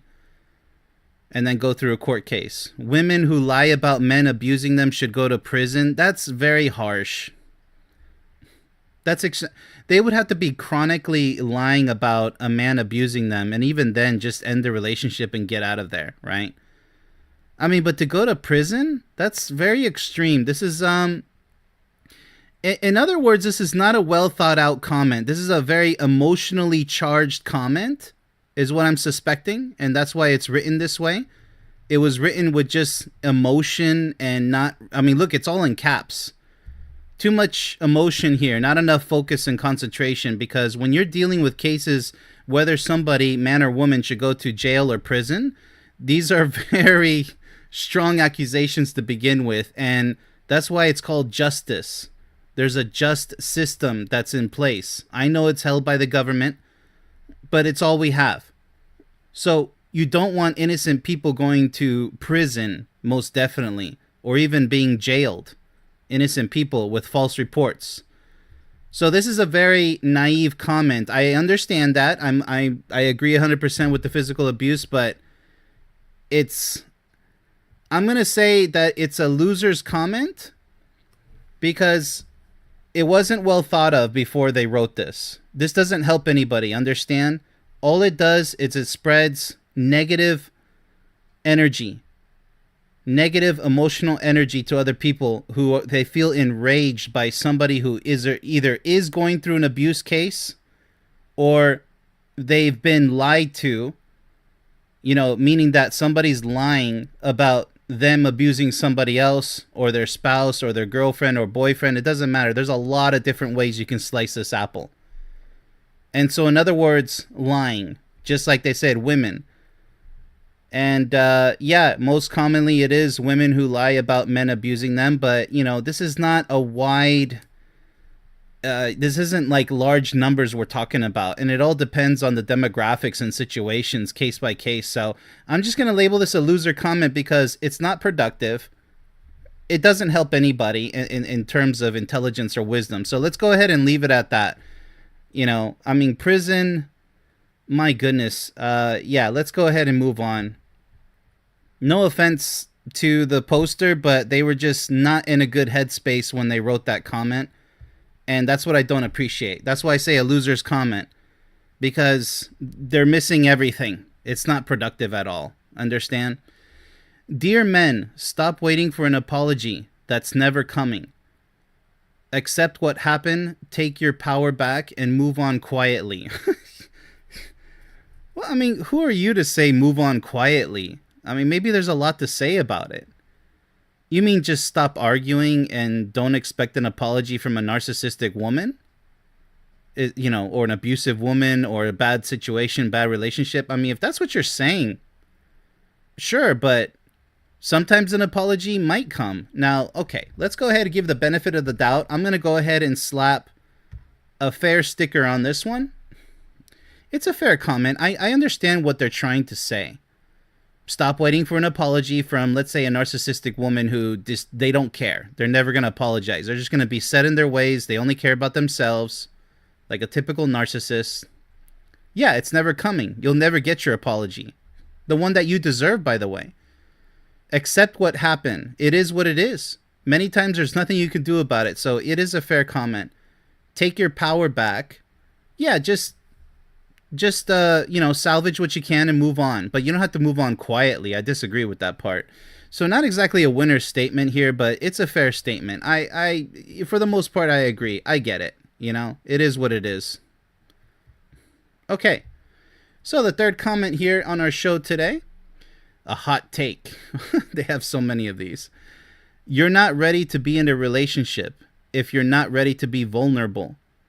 And stay off the market if you need time to heal. Okay.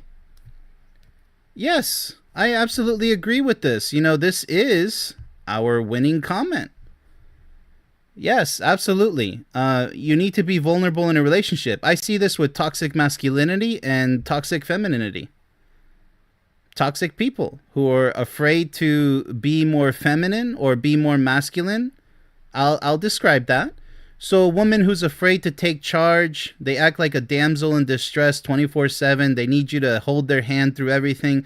No, men want a strong woman, mentally and emotionally and physically strong woman, preferentially, to be able to fend for herself, but not like a bossy woman. Nobody wants a bossy woman, with an attitude problem. So don't mistake that type of strength for something positive. It's not. It has its positive and its negative. Yes, and for men to be more feminine, to cuddle more, to talk about your emotions more.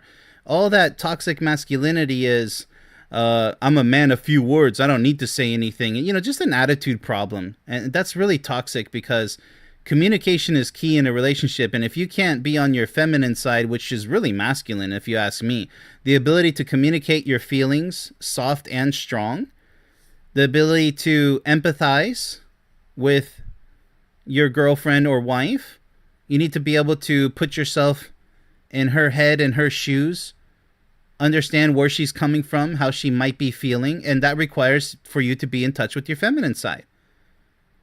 You have to care for each other, and the only way to care for each other in a relationship is to be in touch with each other's natural side.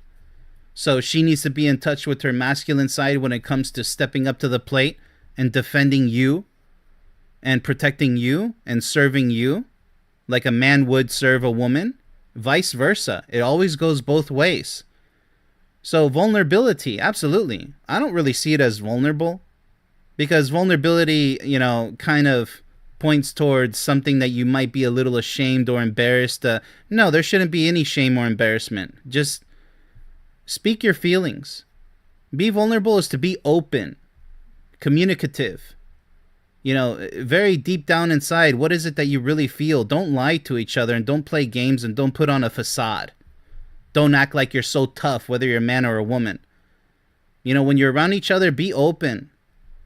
If you want to hug a stuffed animal in front of your woman, go ahead and hug a stuffed animal. Who cares? Nobody's going to judge you. You're not less masculine for doing so. Or calling your woman a sweetie, or getting all cutesy with her. No, be open, be vulnerable, be happy. My goodness, there's so much to be unhappy about in this world. When you're with your partner intimately, be happy. And also, I agree with the statement, stay off the market, which means don't be looking for a potential partner if you need time to heal. Absolutely. That's what makes this comment such a winner statement. You need to take time. I don't care if it's a year or 2 years maximum. Some people, they're so traumatized they need 5 years living alone. But I disagree with the losers who say, I'm going to live forever alone. All they're doing is coping. They're severely hurt, and they're coping with their pain. So check back on them in 5 to 10 years. If they haven't healed and they insist on living alone, miserable forever, then now you're a loser. You turn from a victim into a loser because you're losing. You're not winning in life. The only path to 100% happiness is through a lifelong loving partner. And that's the end of that. Anybody who argues otherwise is a miserable loser. And that's just the truth. It's been proven time and time again that love is everything in this life. The more you ignore it, and the more stubborn you are, the Scrooge attitude, the more it's going to come up and bite you in the butt decades from now when it's too late. Too little too late. If you ever do anything about it in the realm of love, your love life. All right, fourth comment of the show. Dating at 42 is another kind of hell. Why does it have to be a hell? All this negative thinking, I swear. Men under 38. And what's the obsession with numbers? Why does everything have to be such lockstep? It's everything is just locked in, like, oh, this age bracket, this obsession with numbers, this age and ages, right? It's ridiculous. Men under 38 are still developing their frontal. Oh, stop with the science. Frontal lobe. Says who?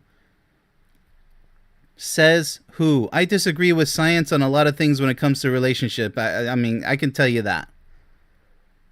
I don't care about the frontal lobes. Everybody is different. Everybody matures faster or slower or the same average as. It doesn't matter. Who cares? And I've seen a lot of older people act more immature than younger people. I've seen younger people act extremely immature, and kids younger than them and people older than them. It's a mixed bag. You can never generalize an age bracket. You just can't. Everybody comes from different walks of life now more than ever in this internationally interdependent world we live in, like it or not. So enough with the frontal lobe nonsense. Okay, so their bracket is 39 to 46 years old, dealing with that first, second divorce with kids. You're just assuming that's the case for that bracket. Why so much assumption? See, that's where I draw a problem right there. 46 to 51. See, they're so obsessed they got to continue on to another bracket. Are the lost years, therapy, custody, work, hell, and there's that word again, hell. That's twice. You're obsessed with the word hell. Your mind is in the gutter. It's in the losers bracket. They come back at 52, a decade older than me and grown, but too tired to keep up with me. Oh, so there we go. Nobody can keep up with you, right? You're in the 39 to 46 bracket and you're complaining about older people not being able to keep up with you. Well, keep up with you how exactly? Why are you just so magnificent and everybody else is dealing with their own hell with custody therapy and they can't keep up with you? This is just nonsense.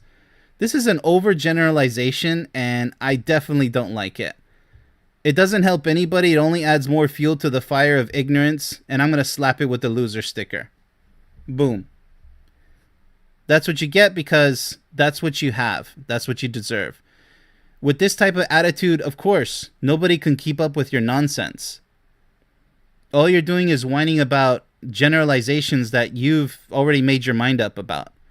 You're stereotyping. I've seen mature 30-year-olds, 20-year-olds, 40-year-olds, 50-year-olds, 60-year-olds mature. And all of them have all different types of immaturity and maturity combinations. Unpredictable. Everybody in this world is completely unpredictable. Unless they insist on playing a character, an evil character or a fake character, sure. But that's borderline psychotic. Who would want to act in this world? You know, just live your life. Be who you are. My goodness. So, yeah, what a loser comment there. Really bad. It doesn't serve. And this type of toxic comments are everywhere online and social media. And some people talk about them in person. Just complete ignorance, complete ridiculousness. All right, I think we need to create a separate dating app called Figuring Out My Dating Goals. Really? FOMDG. Nice. That's really cute. So that everyone who is unsure can go figure it out with other people who are also unsure. You mean they don't know what they want? A dating app? Number one, you need to stop dating, especially online. That's not going to work. You need to get your butt out there and meet somebody of the opposite sex. See how things go. Get to know them first.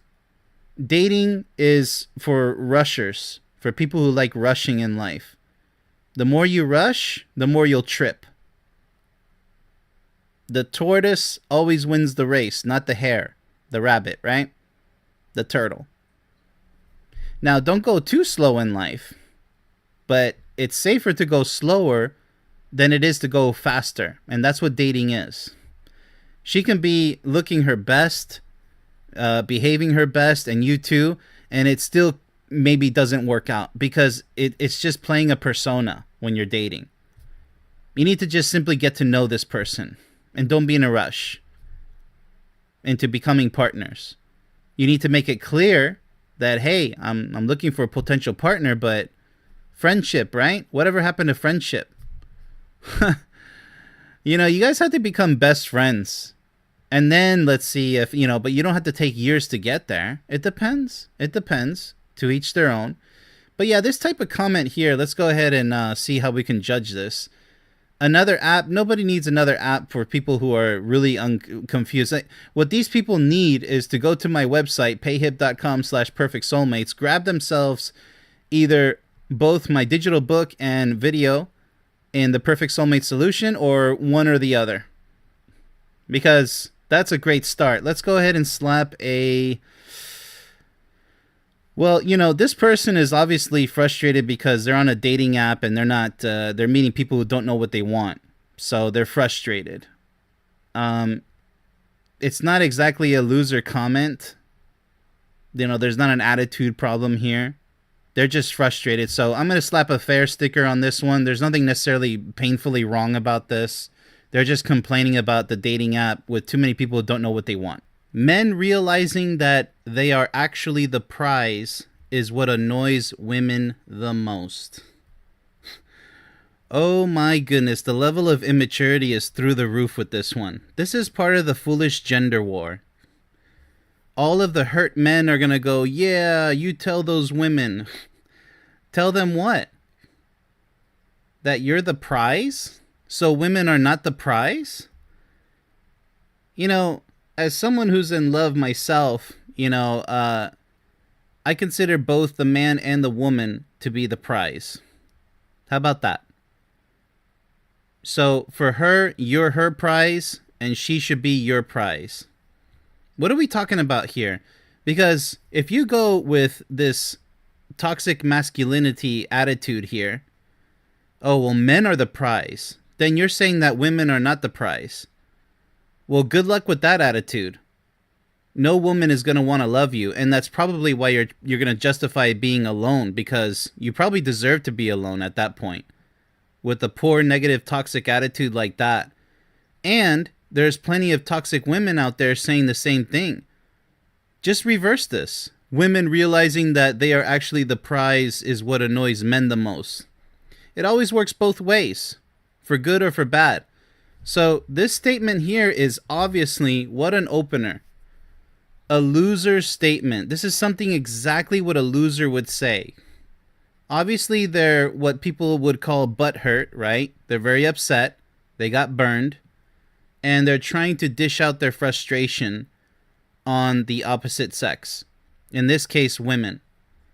Annoys? Why would you want to annoy women anyways? Why are you lashing out? Why are you trying to claw back? You have to settle down. You have to get over this attitude. This is a very negative, self-destructive attitude to have. It's only going to eat you away from the inside. Actually, from the inside out, because soon people will start to notice. Like, you look like garbage, you act like garbage, you think like garbage, and this is a garbage comment. It does nothing but stir up senseless, immature conflict between toxic women and toxic men. So congratulations. Whatever toxic woman hurt you, now you're becoming just like them. Congratulations. Let's go ahead and move on to the second comment, shall we? All right. Dear men, stop chasing people who make you feel hard to love. There are women out there praying for a man like you. Absolutely. Boom. Winner comment right here. So I'll explain why really quick. Yeah. Why bother chasing, women who say, oh, you're so hard to deal with? If you are hard to deal with, maybe you are immature. Maybe you are difficult. Okay, fair enough. Fair enough. But if it's a big red flag when she's saying you're always hard to deal with, you're always a problem, then why are you even with each other at that point? Let's give the benefit of the doubt. Let's say this guy's a good guy. He makes small mistakes, completely forgivable, but she just can't let it go. She can never forgive him. She makes a big deal out of the smallest things. She has no idea what kind of an awesome guy she has until she loses him. Because that's what's going to happen. He should move on and stop chasing her at that point. Now, this is the benefit of the doubt, meaning you're not an abusive person. You're not a combative person, always wanting to argue about over the senseless things, and you don't have toxic masculinity issues. You don't have to be squeaky clean, but you're not that rough. And she's still whining and complaining about you, saying you're hard to love. Yes, at that point, there are plenty of fish in the sea. Plenty just praying, as they say here, hoping and praying. It doesn't matter if you're religious or not. Hoping that a man like you will come across their path. Hey, you get what you deserve. So, if she takes you for granted, move on. You're somebody else's prize. To follow up on the first comment. All right, let's go ahead and move on to the next comment. Absolutely. Very nice. We got a loser and a winner so far. Can y'all be with someone who's still in love? Sorry. Who's still in communication with their exes? I would hope not still in love. Or people they've been intimate with. Okay. No, you shouldn't be with someone who's still in communication with their ex or exes, because they said plural. People they've been intimate with. No. It's a respect thing. You're with the new person. You need to move on. Because if you maintain contact with that person in the past, you're going to be living in the past, and you can't live in the present like that. You might argue, well, they're just friends. Okay, Yeah, you know what? If it works out, to each their own, but I do not advise it because the past could come creeping up in the future or in the present moment, and you're just playing with fire at that point. So why even play with fire? Even if it's just a small little tinder, why play with the chance for something to go wrong? Because sometimes old habits die hard. So let's say your current relationship is not really working that well. Let's say you have a down part where you guys argued. Guess who's going to be making phone calls or messaging? You see, it's just too much of a temptation, especially if your ex is still single. Or hey, they could actually also be taken just like you and want to do the cheating game. This is how problems really escalate on the highway. This is the highway to really bad problems. So yeah, it's a fair question. People do need to ponder that. So I'm going to slap a fair sticker right here. It's a decent question because apparently some people are comfortable with it, but I would advise against it. Why play with fire? I wouldn't do it. I really wouldn't. And even if it does work out for quite some time, it's just a matter of time. Most likely. Most likely. Let's go ahead and move on to our fourth comment, shall we? People think I'm single in my 30s because no one wants me, laughing out loud. No, it's because I have standards that I can reciprocate. Oh, the easiest thing a woman can get is a man. Oh my goodness. Gotta slap the loser sticker on this one. This is an example of a toxic woman right here. Well, stay single, stay alone and miserable, continue to be a loser because that's what you are.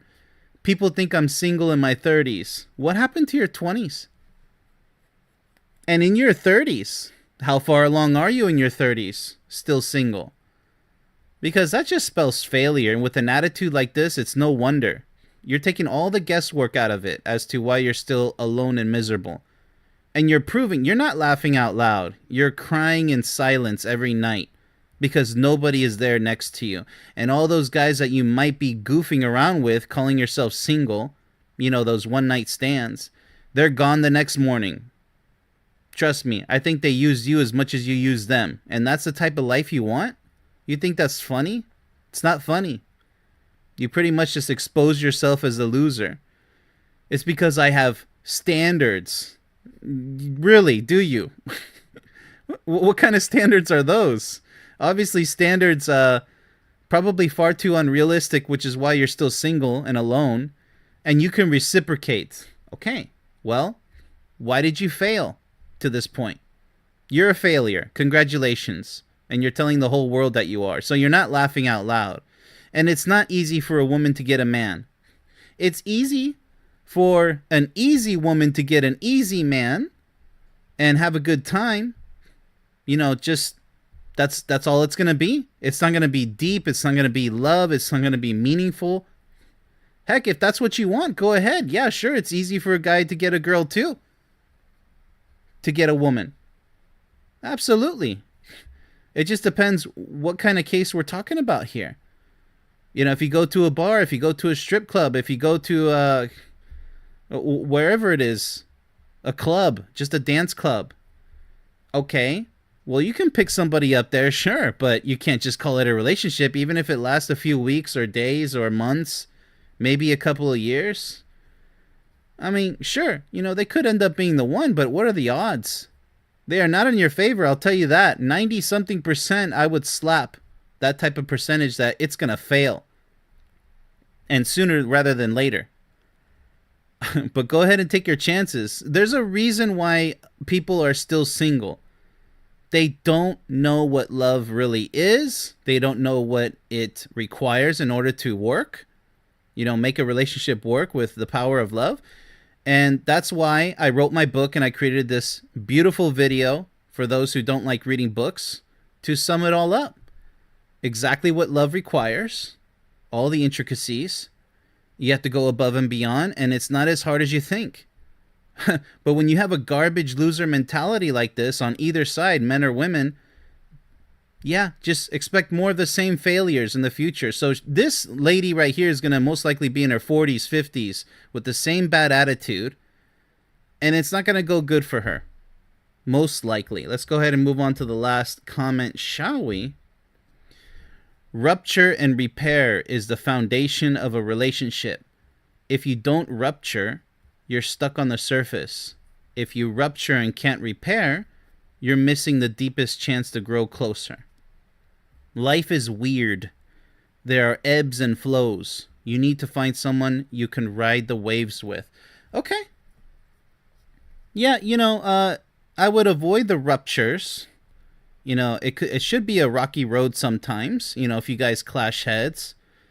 But the arguments should cease to exist. There's a lot of relationships out there where they're still arguing 20 years together, 30 years together. Why are you still together, still arguing like little immature young men and women? It's really sad because people, they think a relationship is ups and downs. It's supposed to stay up. How about that? Stay on top of the mountain and climb higher mountains together. But when you accept downs, there's your negative attitude. Well, I gotta be realistic. Life is just ups and downs. Yeah, maybe life is, but your relationship doesn't have to be. Understand? But this person here is talking about ruptures and repairs. So, okay, let's go ahead and translate this. Problems that bad things happen, and so you decide to forgive each other, repair the situation. Okay, but you don't want to have to go through that chronically. Here we go with another argument. Okay, who's going to forgive who? Who's going to get over it? Who's going to, let's kiss and make up? There's only so many times you can kiss and make up. You guys have to grow together. Stop the arguments. Stop repairing. Stop putting band-aids on the relationship. And yes, you're missing the deepest chance to grow closer, but there comes a boiling point, right? There's a threshold that now there's too many arguments, and now this time maybe I won't forgive you. Maybe we can't move past this. It all depends, right? So don't look for the snowball effect where it starts with little arguments and it keeps getting to mid arguments, and then, oh, should I forgive you? Can we move on? The past is creeping up on our present and definitely going to pop up in the future. So don't accept downs. Oh, life is ups and downs. Well, your relationship doesn't have to be ups and downs. And it's your responsibility and your partner's responsibility to strictly always be on top of that. You should have a no tolerance for stupid arguments that have the possibility of threatening to destroy your beautiful relationship. Because it's not just one person's fault, it's both of your faults for not standing against that garbage. So, yes, while kissing and make up, you can grow deeper, closer together, as this person is saying. It's totally not necessary. So, is this a loser's attitude? No, but they're promoting rupture. You're stuck on the surface. No, you should stay on the surface. You should keep your head above water. Seriously, there's no need to rupture anything. Don't rupture that ice glacier and find out how cold the water is underneath. Why are you going to start rupturing things just to find out, oh, okay, if she forgives me, then that means she's the one. If he forgives me, he's the one. Stop playing games. Stop testing your partner. My goodness gracious, stop. You're not actors. You guys have feelings, and this could cause mental and emotional traumas and problems, and it's already enough how much a relationship is required, how much effort in the relationship just to make it work. So why make a natural relationship, that's really loving and endearing, why make it harder by playing these games? Oh, you know what? We got to rupture some stuff. We got to repair. No, no. Avoid all of that. Okay. But needless to say, I'm going to have to slap a fair sticker on this because, it's not anything a loser would say. It's just dangerous advice. Because they're asking you to, well, they're kind of just justifying what happens typically if you forgive each other and move on. You grow closer together through the trials and tribulations. No, how about no? You just don't need any of that, okay? Seriously, let's take it steps further, whole levels further than that. This is being lazy. Okay, ups and downs. How about no? What's the psychology behind men continuing to pursue you after you've rejected them multiple times? The psychology? Well, number one, either they're desperate or they're trying to be persistent because they think you might like it. There's a lot of women saying, I wish, especially these days, it's really crazy how many women are saying this in the dating realm. They're saying, I wish he would pursue me after I rejected him once or twice. That shows that he really wants me. So these types of men, half of them, I'm just really roughly calculating here. That's not proven, but that's my estimate. I would say half of them are confused and half of them don't get the picture. They can't handle rejection. So one is a dangerous scenario when they can't handle rejection. A lot of ego, dangerous ego. They can't take no for an answer. Be very careful out there, women. These are toxic, dangerous men. Losers who are trying to make you lose out in life. So by abusive behavior, you don't want that. So the psychology goes just like that. One is a dangerous scenario where they can't handle rejection. The other one is, well, they're trying to see if you like it. Maybe by being persistent, you'll finally say yes. They're trying to play the odds. They're trying to gamble to see, well, maybe this time she'll finally say yes, she'll give in. And you're just playing hard to get. Back then, in the 80s and 90s, playing hard to get was very common. Well, you can't get me that easily. Well, it depends what he's trying to get. If he's just trying to get in your pants, that's not really good, right? Because that's not a long-term commitment. That's just short-term, just wants to check off the block. Yes, I slept with her. I got the check mark. So obviously you don't want garbage men like that. That's the psychology. So, you rejected them multiple times. It's either one or the other in that sense. So, pretty good question, but, it should be common sense, but you'd be surprised. Common sense is not that common these days. So the psychology, it's not a loser's question. I'm just going to put, it's a fair question, okay? She's just asking, well, what's up with that? I've rejected this guy multiple times and he's still coming back. He doesn't get the picture. Just be safe about it. There's a lot of desperate men. And like I said, some of them are trying to play head games. Maybe, the very extreme maybe 1% of the chance, he really does like you. And, you're going to break his heart by saying no. And maybe he is a good guy. Maybe you should be with him. But I'm going to leave that up to you to decide. It's on a case-by-case basis. Most likely, it's not going to be your Prince Charming pursuing you that much, but it could be on a very extremely rare case scenario. Just be aware of that possibility. It's like winning the lotto. Maybe you might win with that next pull of the lever. Who knows? Okay. Let's go ahead and move on to the next one. It's a fair question. What can I say? I don't know where to go to find men. Like, where do men go when they're looking for women to date? Dating apps are so weird and boring. I cannot do it. Good for you. You shouldn't. So where do I go? Where do y'all go? Well, stop worrying about where everybody else goes. You don't have to necessarily go somewhere. The club. Go to the club. Go to the dance.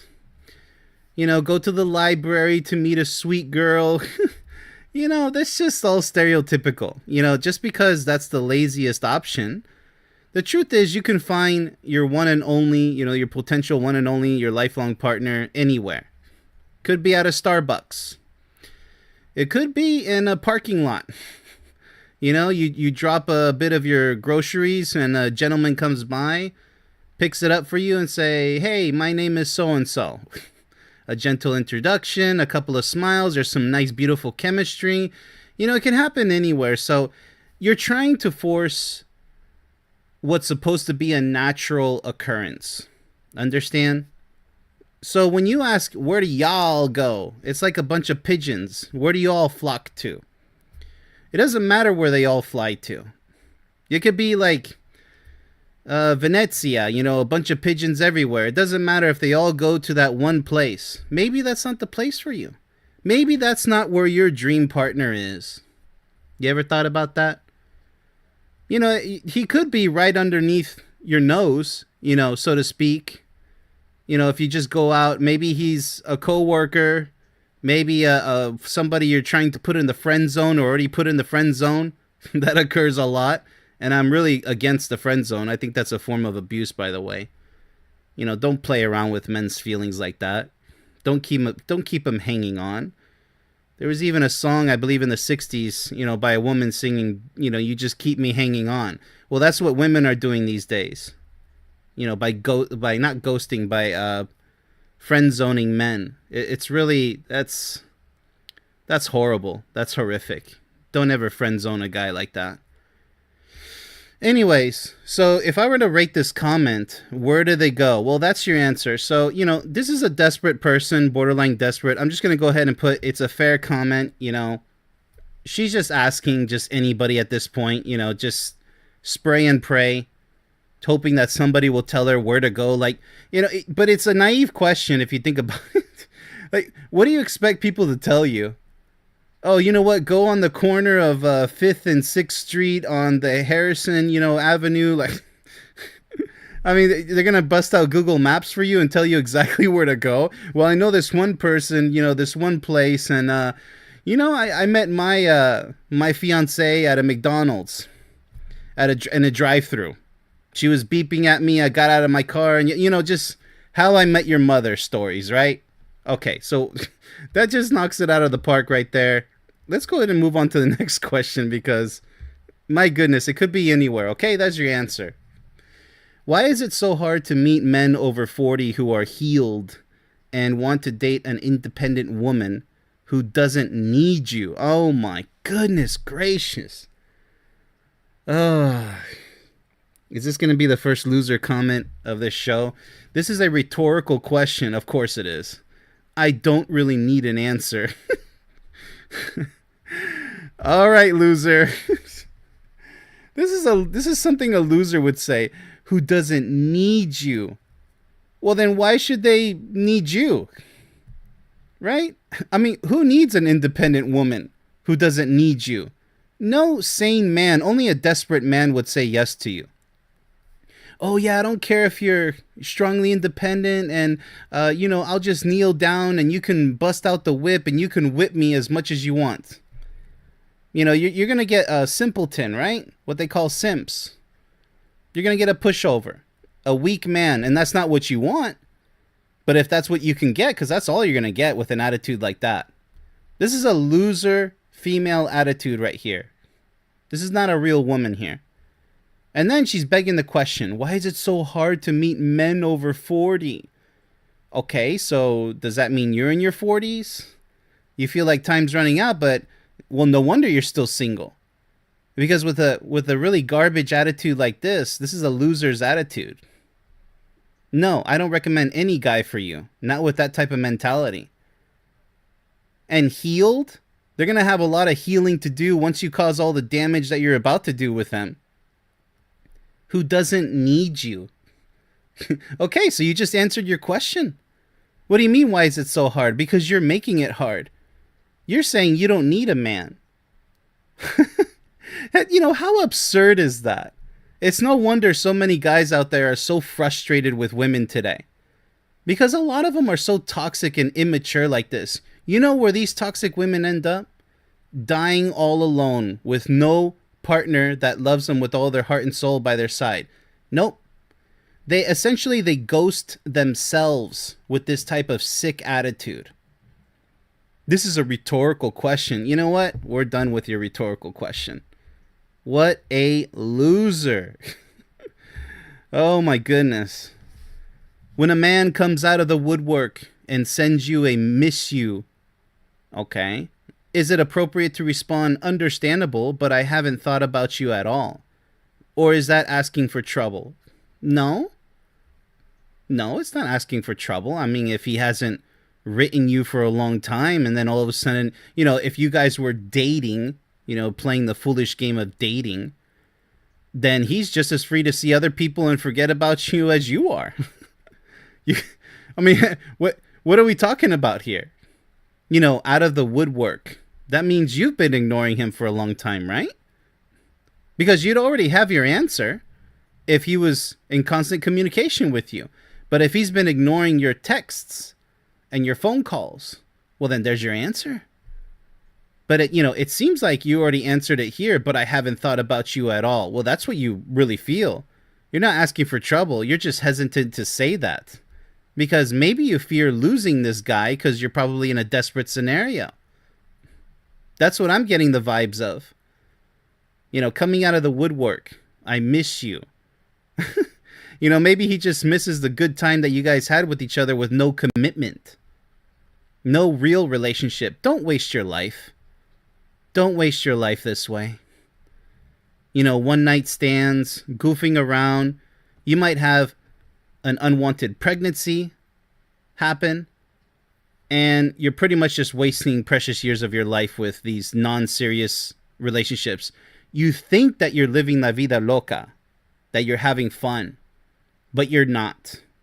You're going to have satisfaction, but just like Mick Jagger says, I can't get no satisfaction. And he slept with I don't know how many women. Probably a good 1,000, as he claims, but who knows? Maybe it was in the hundreds. The point is, don't go for temporary satisfaction. Go for a serious, potential, lifelong relationship. And that's what I teach in my book and my video on my website. Seriously. Go understand what real love is and how to pursue it. It's not as easy as watching a Disney movie. It's very oversimplified if you just do that. And this is the trouble that you're going to get in the future. You're only asking for trouble if you're going to mess around with people like this. Now, if he's serious that he really does miss you, then he would say more than just miss you, right? So go ahead and meet up with him. See if he has a lot more to say. And then ask him to be more committed. You got to be the one courageous enough to, speak seriously with him.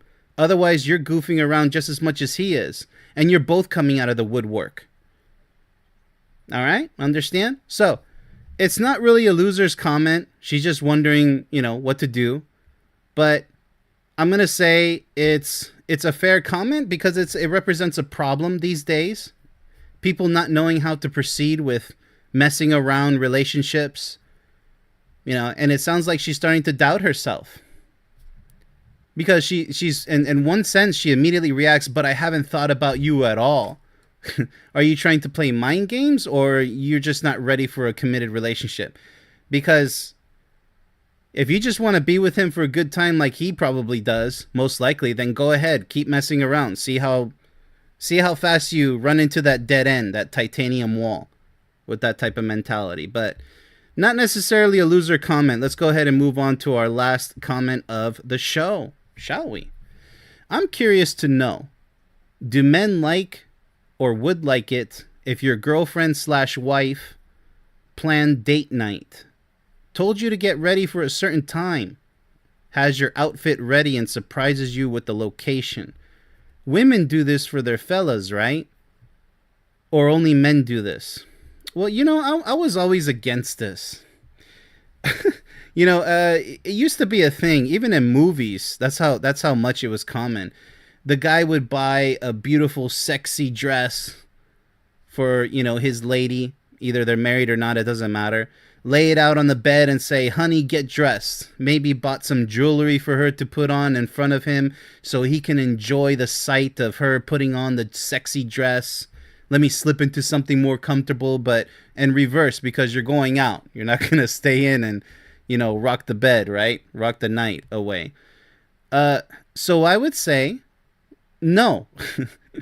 Men don't want that. Men do not want you to dress them up like a teddy bear. We like to dress the way we want to dress. So I would definitely not support it the opposite way either, the way this all started. Because she says, only men do this. Lay out a outfit or buy a sexy outfit and say, I want you to go out in this tonight. Well, if she enjoys that, but I wouldn't do it because you're kind of insisting. I would say, you know what, honey? You could do the same thing. You could probably buy him new clothes if that's what you're trying to insinuate that you're going to do. Surprise him with a gift and say, or you just pick something out of the closet, but it's just, I don't think it's going to work in the reverse. Some things are only one way. I'd say 99% of things work both ways, but this one doesn't quite work both ways. Unless you bought him a new tuxedo or something that he's going to be comfortable in, because not all men want those super tight suits on them. You know, if they have a little too much muscle or they have a little bit too much around the waist, whatever the case is, maybe they don't like suits and ties the way you do. You got to be considerate. You know, they're not your little mannequin to dress up. But the same is true in the opposite direction.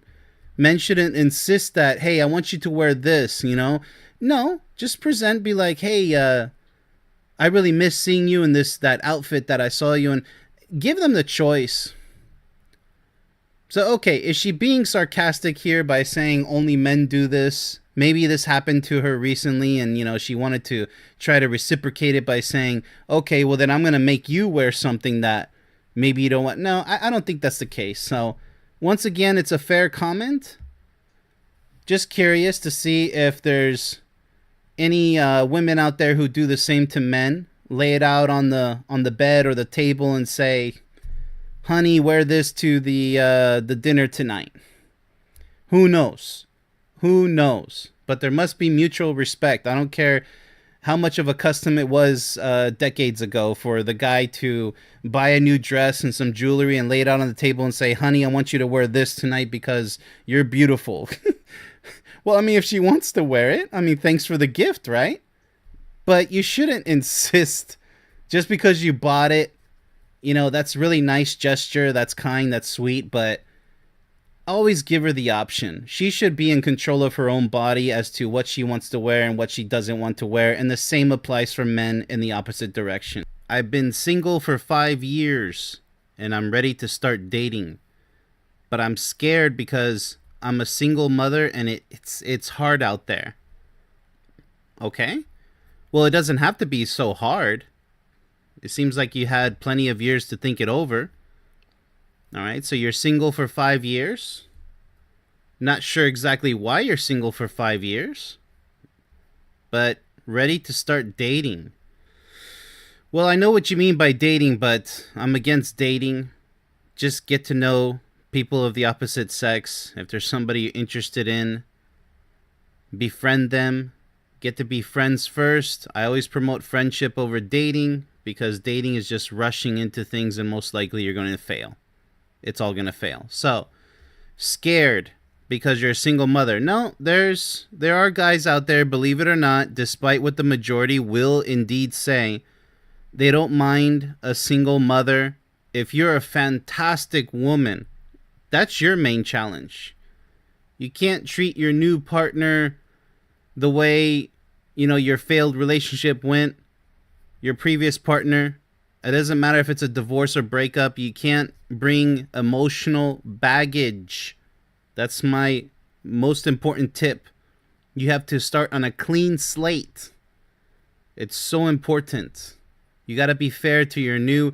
You see, if you're single and it's hard out there, you might not be trying in the right way. Not hard enough. That's not the point. There is no such thing as try harder. Either you find somebody or you don't. And it doesn't matter exactly where you find them. Although I highly discourage going to clubs and parties because those are just single people mainly just trying to have a good time with nothing serious. So it looks like you're looking for something serious. And just realize also that the new person that you potentially meet, they're not going to be obligated to be the father of your child. That's a lot of weight that a lot of men do not want. And for very obvious reasons. And there's too much to explain there. So yes, it is difficult, but there are guys who won't mind you being a mother. Really. They won't. As long as you're everything that they're looking for, you'll be good to go. So how do I rate this comment? Well, it's a fair comment. Yeah, sure. It is difficult for a single mother. Not so much a single father, but they also have to be careful with who they pursue out there. You have to be more careful because there's a reason why you're a single mother, I imagine. Unless maybe your spouse passed away or boyfriend died, I understand, but unless we don't have that information. But if that was the case, well, just know that whether it's the case or not, there's always somebody, like I said, they don't mind that much. I know it's difficult, but that's good. You can use your current status, your situation, as a filtering mechanism. Because you'd have to meet somebody very serious about you in order to accept the fact that you're a single mother. Look at it that way. Look at it as something good. Because you're filtering through all of the garbage men who will have a problem with that. Now, there's no reason why we should hate on those who have a problem with it. But there's guys who have a problem with it because they don't feel comfortable, and there's guys who have a problem because they think that you're too old, you have too much baggage, even if it's one kid. They don't want the potential drama, even though you're not going to bring drama. I hope not. That's what I said, emotional baggage. So there's a lot to unpack here, speaking of baggage. But it is a fair comment because it is difficult, but just know it's not impossible. Let's go ahead and move on to the next comment, shall we? Way too much to talk about there. Easily an hour stream. Okay. If he can't help you financially, don't date him. Wow. If he needs, capital needs, you to go 50-50, he should go find a roommate instead of a partner. Period. All right. Let's go ahead and just slap a loser sticker right here. Unbelievable. I mean, look at what she said. Don't date him if he can't help you financially. Really? So it's all about the finances. What about the side of love? You know, the part that's supposed to matter most? Is it always, I mean, you know, okay, granted, you have the right to pursue a guy who can take care of himself financially, or a more wealthy person. That's usually what guys these days think that women are after anyways. They're after their wallets, you know, the pocketbooks, their bank accounts. That could be the case. There will always be a lot of gold diggers out there. And there will always be a lot of loser guys who just want to use you, abuse you, and then lose you on purpose. Ghost you. So there's always going to be garbage out there on both sides. But if you really need somebody, you can't even do 50-50. See, that's fair enough. What's wrong with 50-50? And why do you say period? So with an attitude like that, no, I'm sorry. No guy's going to be, even if you find a rich person, a rich guy, there's going to be something else wrong with you. You're too fixated on the financial part, on money. Why? You probably got burned so bad by somebody who probably lost his job. I don't know. It could be a dozen different reasons why you're acting this way. But for that period at the end and capital needs, 50-50, he should go find a roommate instead of a partner. Well, I'm sorry to tell you, but if you're looking for a serious relationship, this type of attitude is not going to work. With the whole money up front, this type of filter right here, I can't even wish you good luck trying to find somebody, because the rich guys who do have money and they don't have money problems, they're just probably going to just maybe use you for a while. I mean, they have money, right? I mean, if you connect with somebody who has the same mentality as you do, because a nice guy, even if he's wealthy, is not going to want to be with somebody like you. There's going to be obvious signs that all you're concerned with is the money issue first and foremost. And then they're going to be like, well, why is she putting so much emphasis on how much I earn? I want to get to know you. You want to get to know how much money I have in the bank. My goodness. But if that's what floats your boat, good luck with that. But I really don't want to wish you good luck, because you have a lot of maturing to do. Love has nothing to do with money. Is it important? Yes. It is important, but is it that important to say not even 50-50, period? What kind of loser mentality is that? That's mighty fair if you ask me, 50-50 or close to it. Everybody comes from all different types of financial situations, especially today, nowadays. So there's no maturity in this comment. It really goes into the garbage bin. Let's go ahead and move on to the next comment, shall we? Unbelievable, honestly. All right, quite a big one to digest here. I'm dating a man for almost a year. That's a lot of dating, but hey, good for you for taking it slow. But it also concerns me. The dating, really? He is very independent. Oh, okay, well, that's why. And insists he doesn't need. Oh, great. Why is everybody using this word nowadays? He doesn't need a woman he can cook and clean. Okay, but that's not why you're supposed to look for a woman to do your cooking and cleaning, but whatever. He has asked me several times not to fall in love with him. That's a huge Chinese sized red flag right there. Why is he asking you, especially after a year, not to fall in love with him? So he just wants to mess around with you and have a meaningless relationship? Friends with benefits? You know? Sex buddies? What is that? And why are you still with that type of guy? Sounds like you just want to have one night stands, right? Let's see what she says. I've done a good job not getting attached, keeping my guard up to a degree, whatever that means. The chemistry is awesome. That doesn't sound awesome. We spend time with our families, friends. That doesn't matter. The other day, he told me that he loved me, like stopped what he was doing, looked me in the eye, and said it. Okay. Are things gonna change now? I responded with, "Aw," like I'm flattered, but I couldn't return the favor, I suppose she said. Well, then who really is?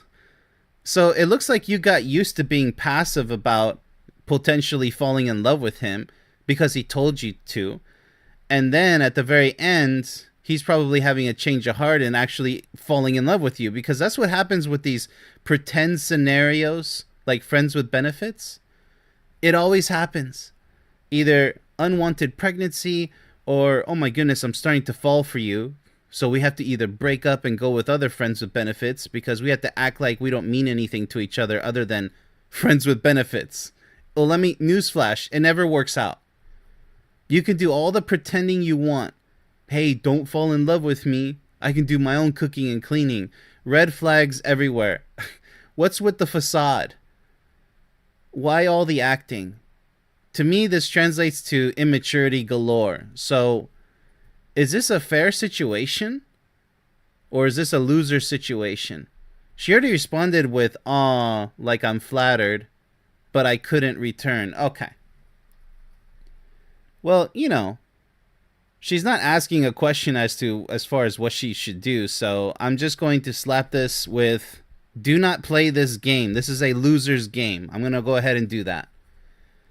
Don't play games like this. Dating a guy for a whole year. Okay, so you're just messing around, right? I mean, have you guys become good friends and then you want to take it to the next level? What's with the don't fall in love with me? Why is he so apprehensive? So many questions here. In the end, I have to slap it with the loser because why are you playing games? And now things are starting to get serious and you don't know how to respond. See, you just ruined, and he also ruined, what could have been the most beautiful memory ever. When you guys started the process of falling in love with each other. Ruined for replacing this ridiculous acting facade instead of just allowing nature to take its course.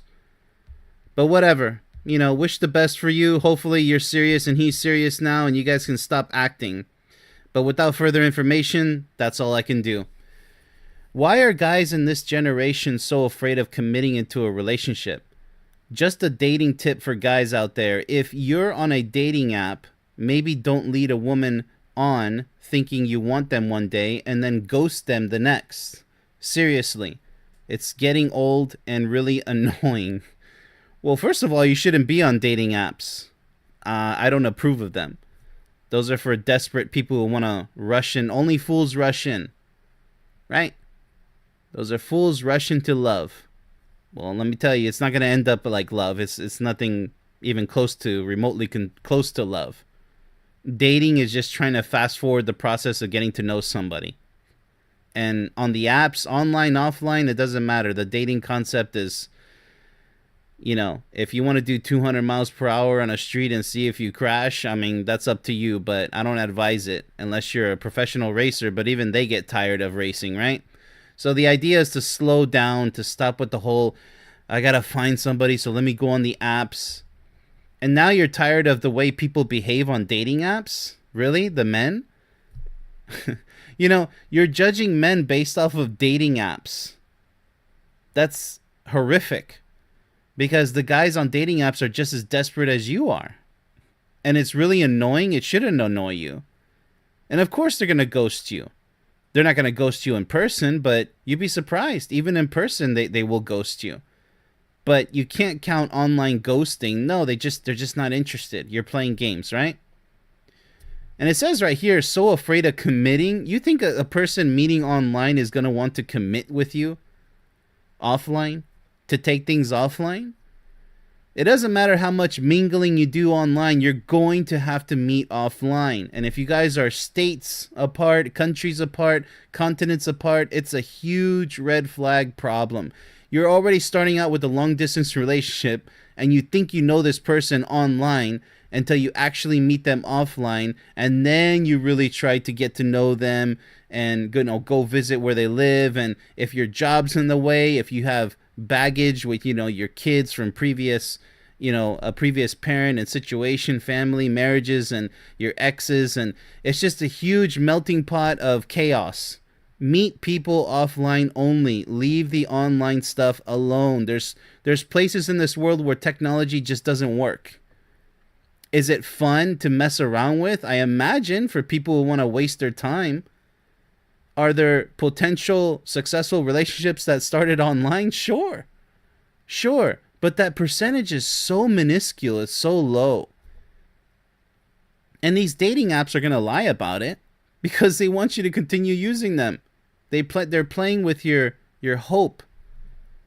They're playing with your feelings. They're pulling at your heartstrings. So I'm going to go ahead and say this right here. Wondering why guys are so afraid of committing into a relationship, you have a lot of maturing to do. So, no, this is another loser's comment. She's just losing in life. She's not winning because she's messing around with dating apps. You got to grow up. No, I mean, what's seriously getting old is you hitting the repeat button, right? Because what is the definition of insanity? Doing the same thing over and over, expecting a different result. Well, unless you're actually improving yourself, you're going to get the same result. So enough of that comment. Absolutely horrible. It's a lack of maturity with that one. All right, last comment of the show. Okay, first of all, I'm going to start bringing a damn tape measure to all first dates. Wow.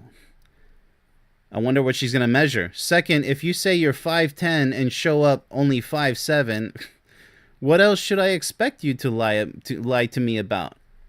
Okay. Nah, dude. You make a non-issue into a trust issue all because you're that uncomfy with yourself. Pass. Uncomfortable with one's height? That's kind of a white lie there. I mean, if a woman lies about her cup size, I mean, if a guy meets her offline, this is all offline obviously, and says, what?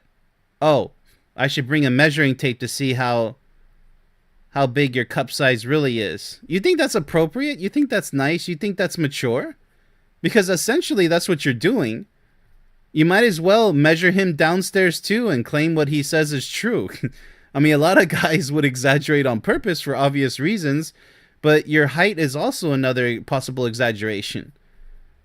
I myself, barely 6 foot. Am I going to say I'm 6'1", 6'2"? No, my ego is non-existent.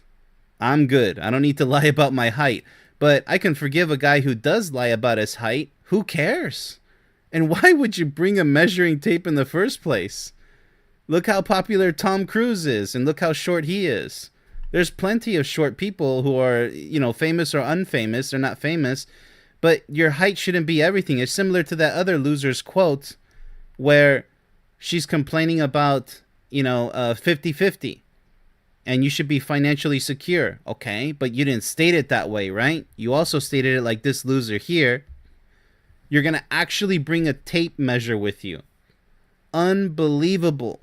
The level of immaturity. So men out there, stay far away from a woman who demands you to be honest about your height.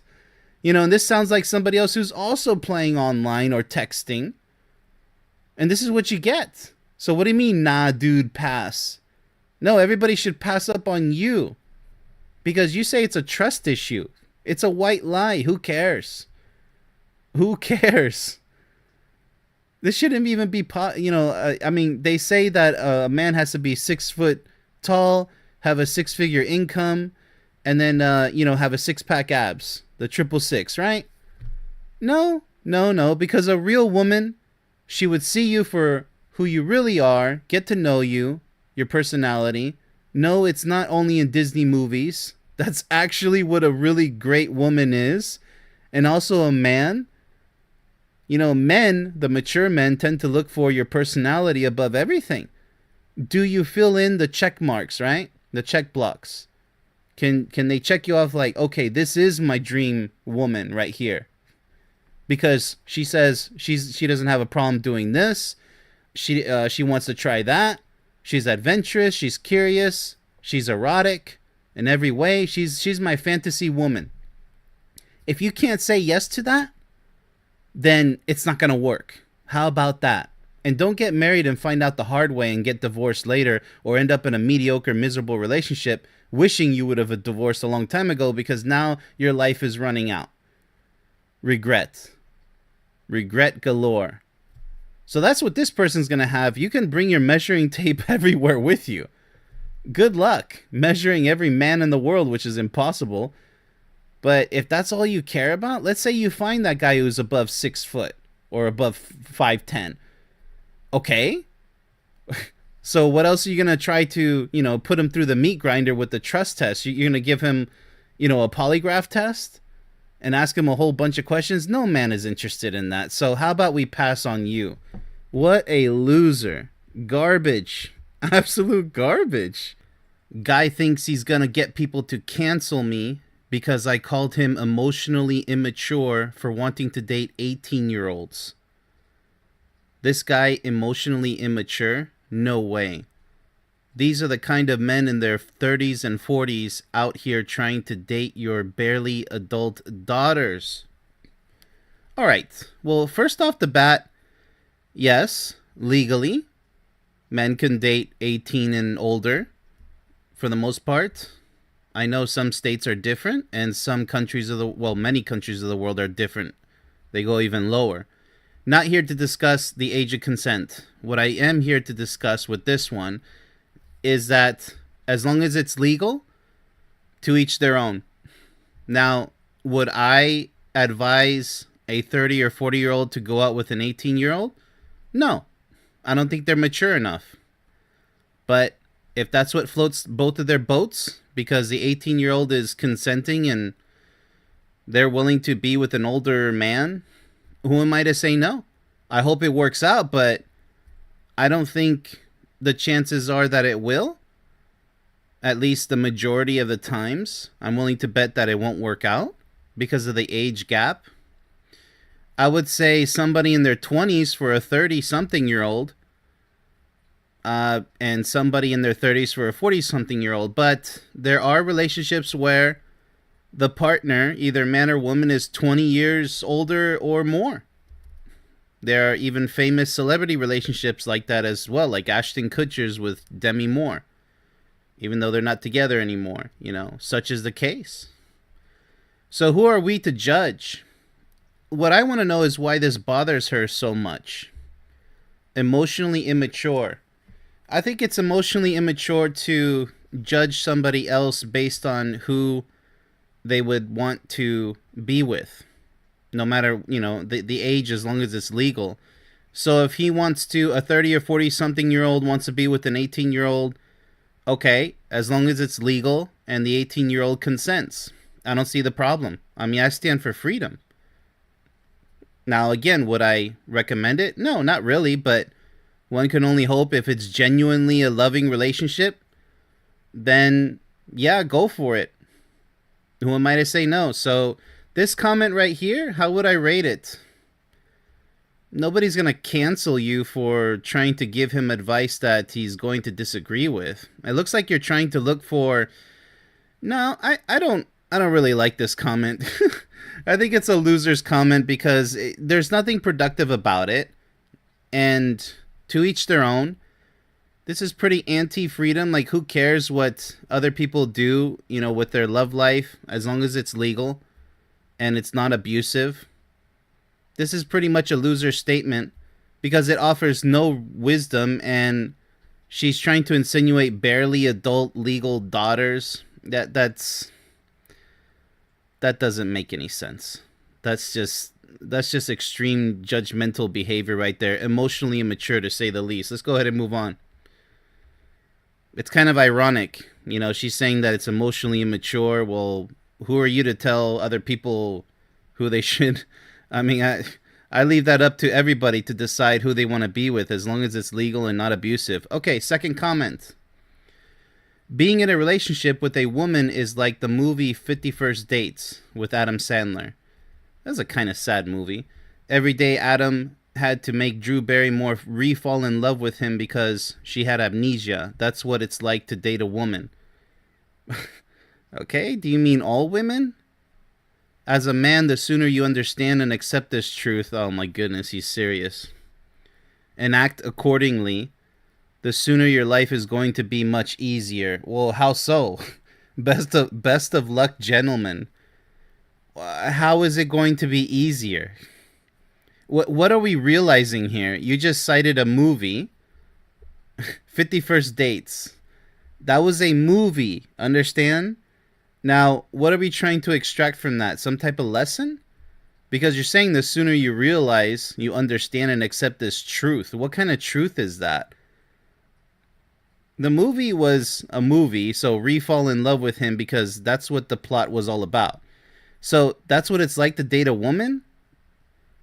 To what? To make them fall in love with you every single day? That's what you're trying to do, the parallel comparison here?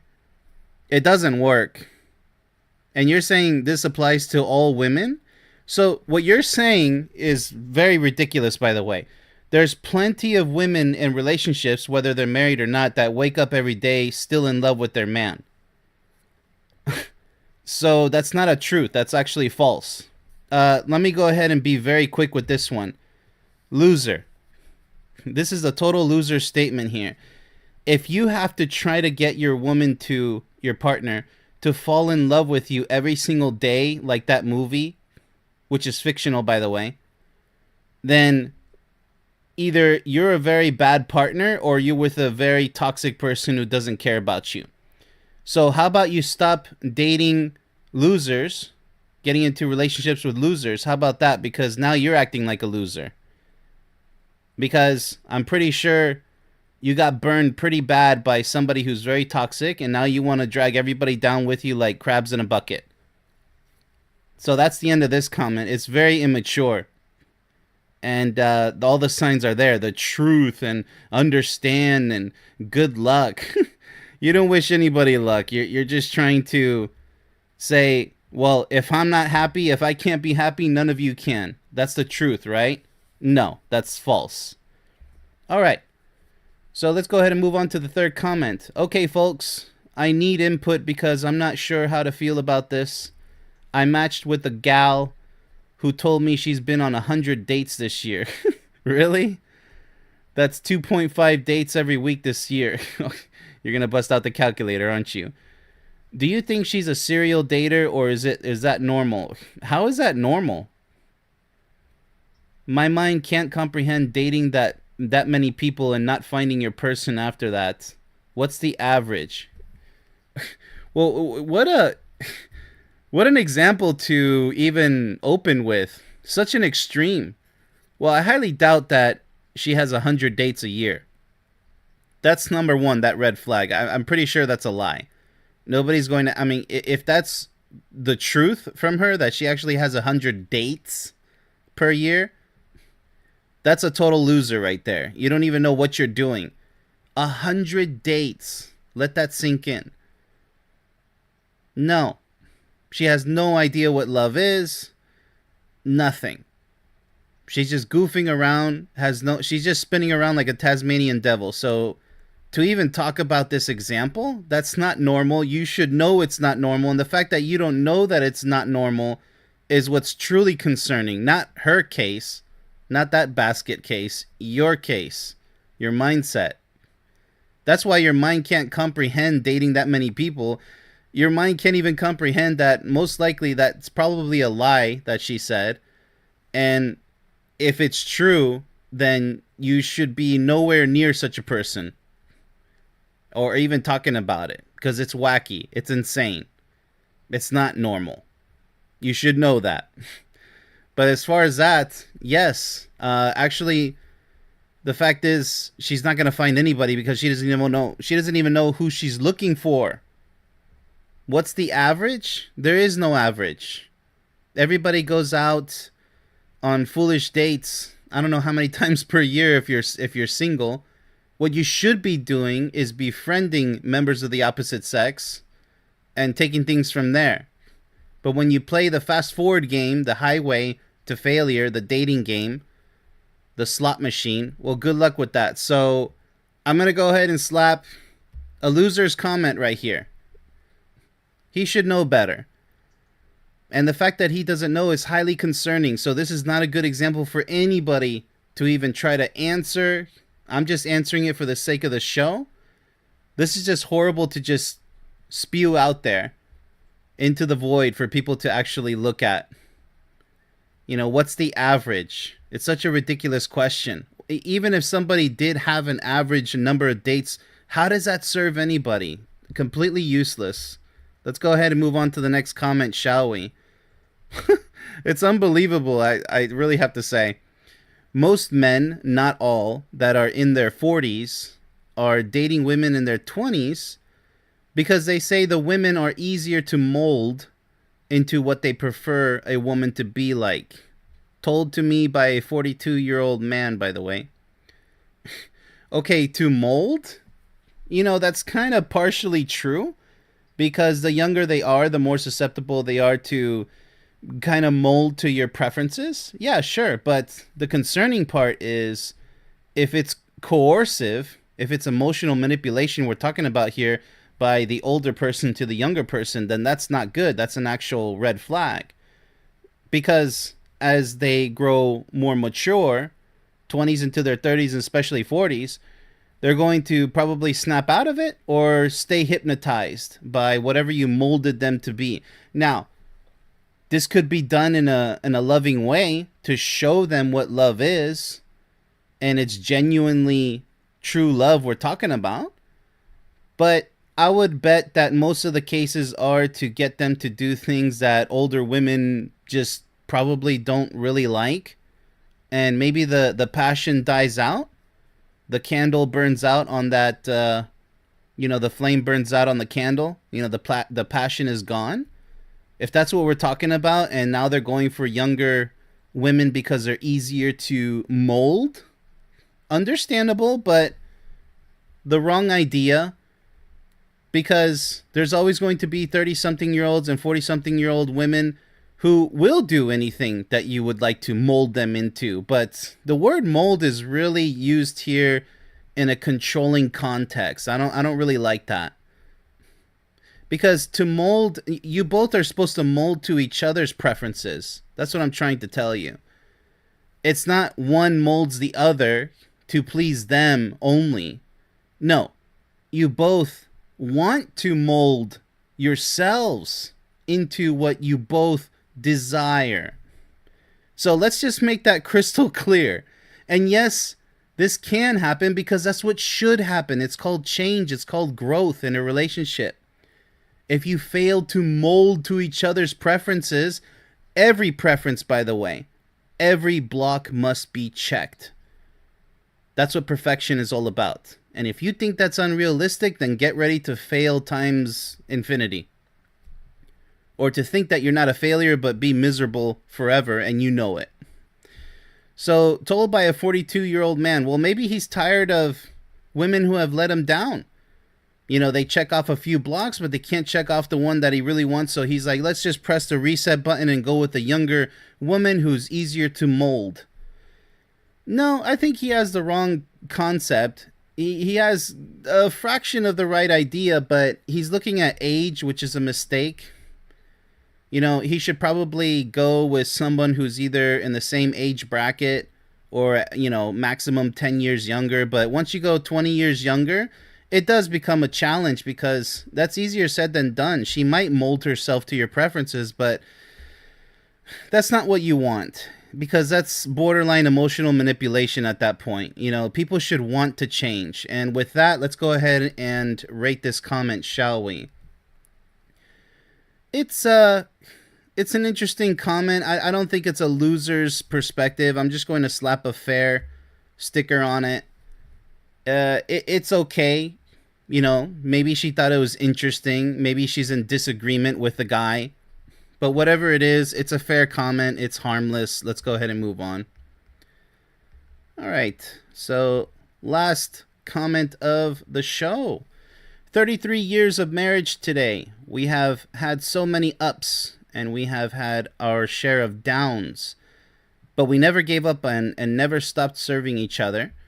Thank you for choosing me to love and spend your life with. Well, well, finally, that's a winning comment right there. Congratulations, 33 years of marriage. I hope you guys have 33 more and forever, forever after. You see, when people ignore these success stories of people happily in love for 5 years, 10 years, 20 years, whatever it is, 33 years in this case, the more you ignore the success stories, the more you're going to focus on the breakup and divorce stories.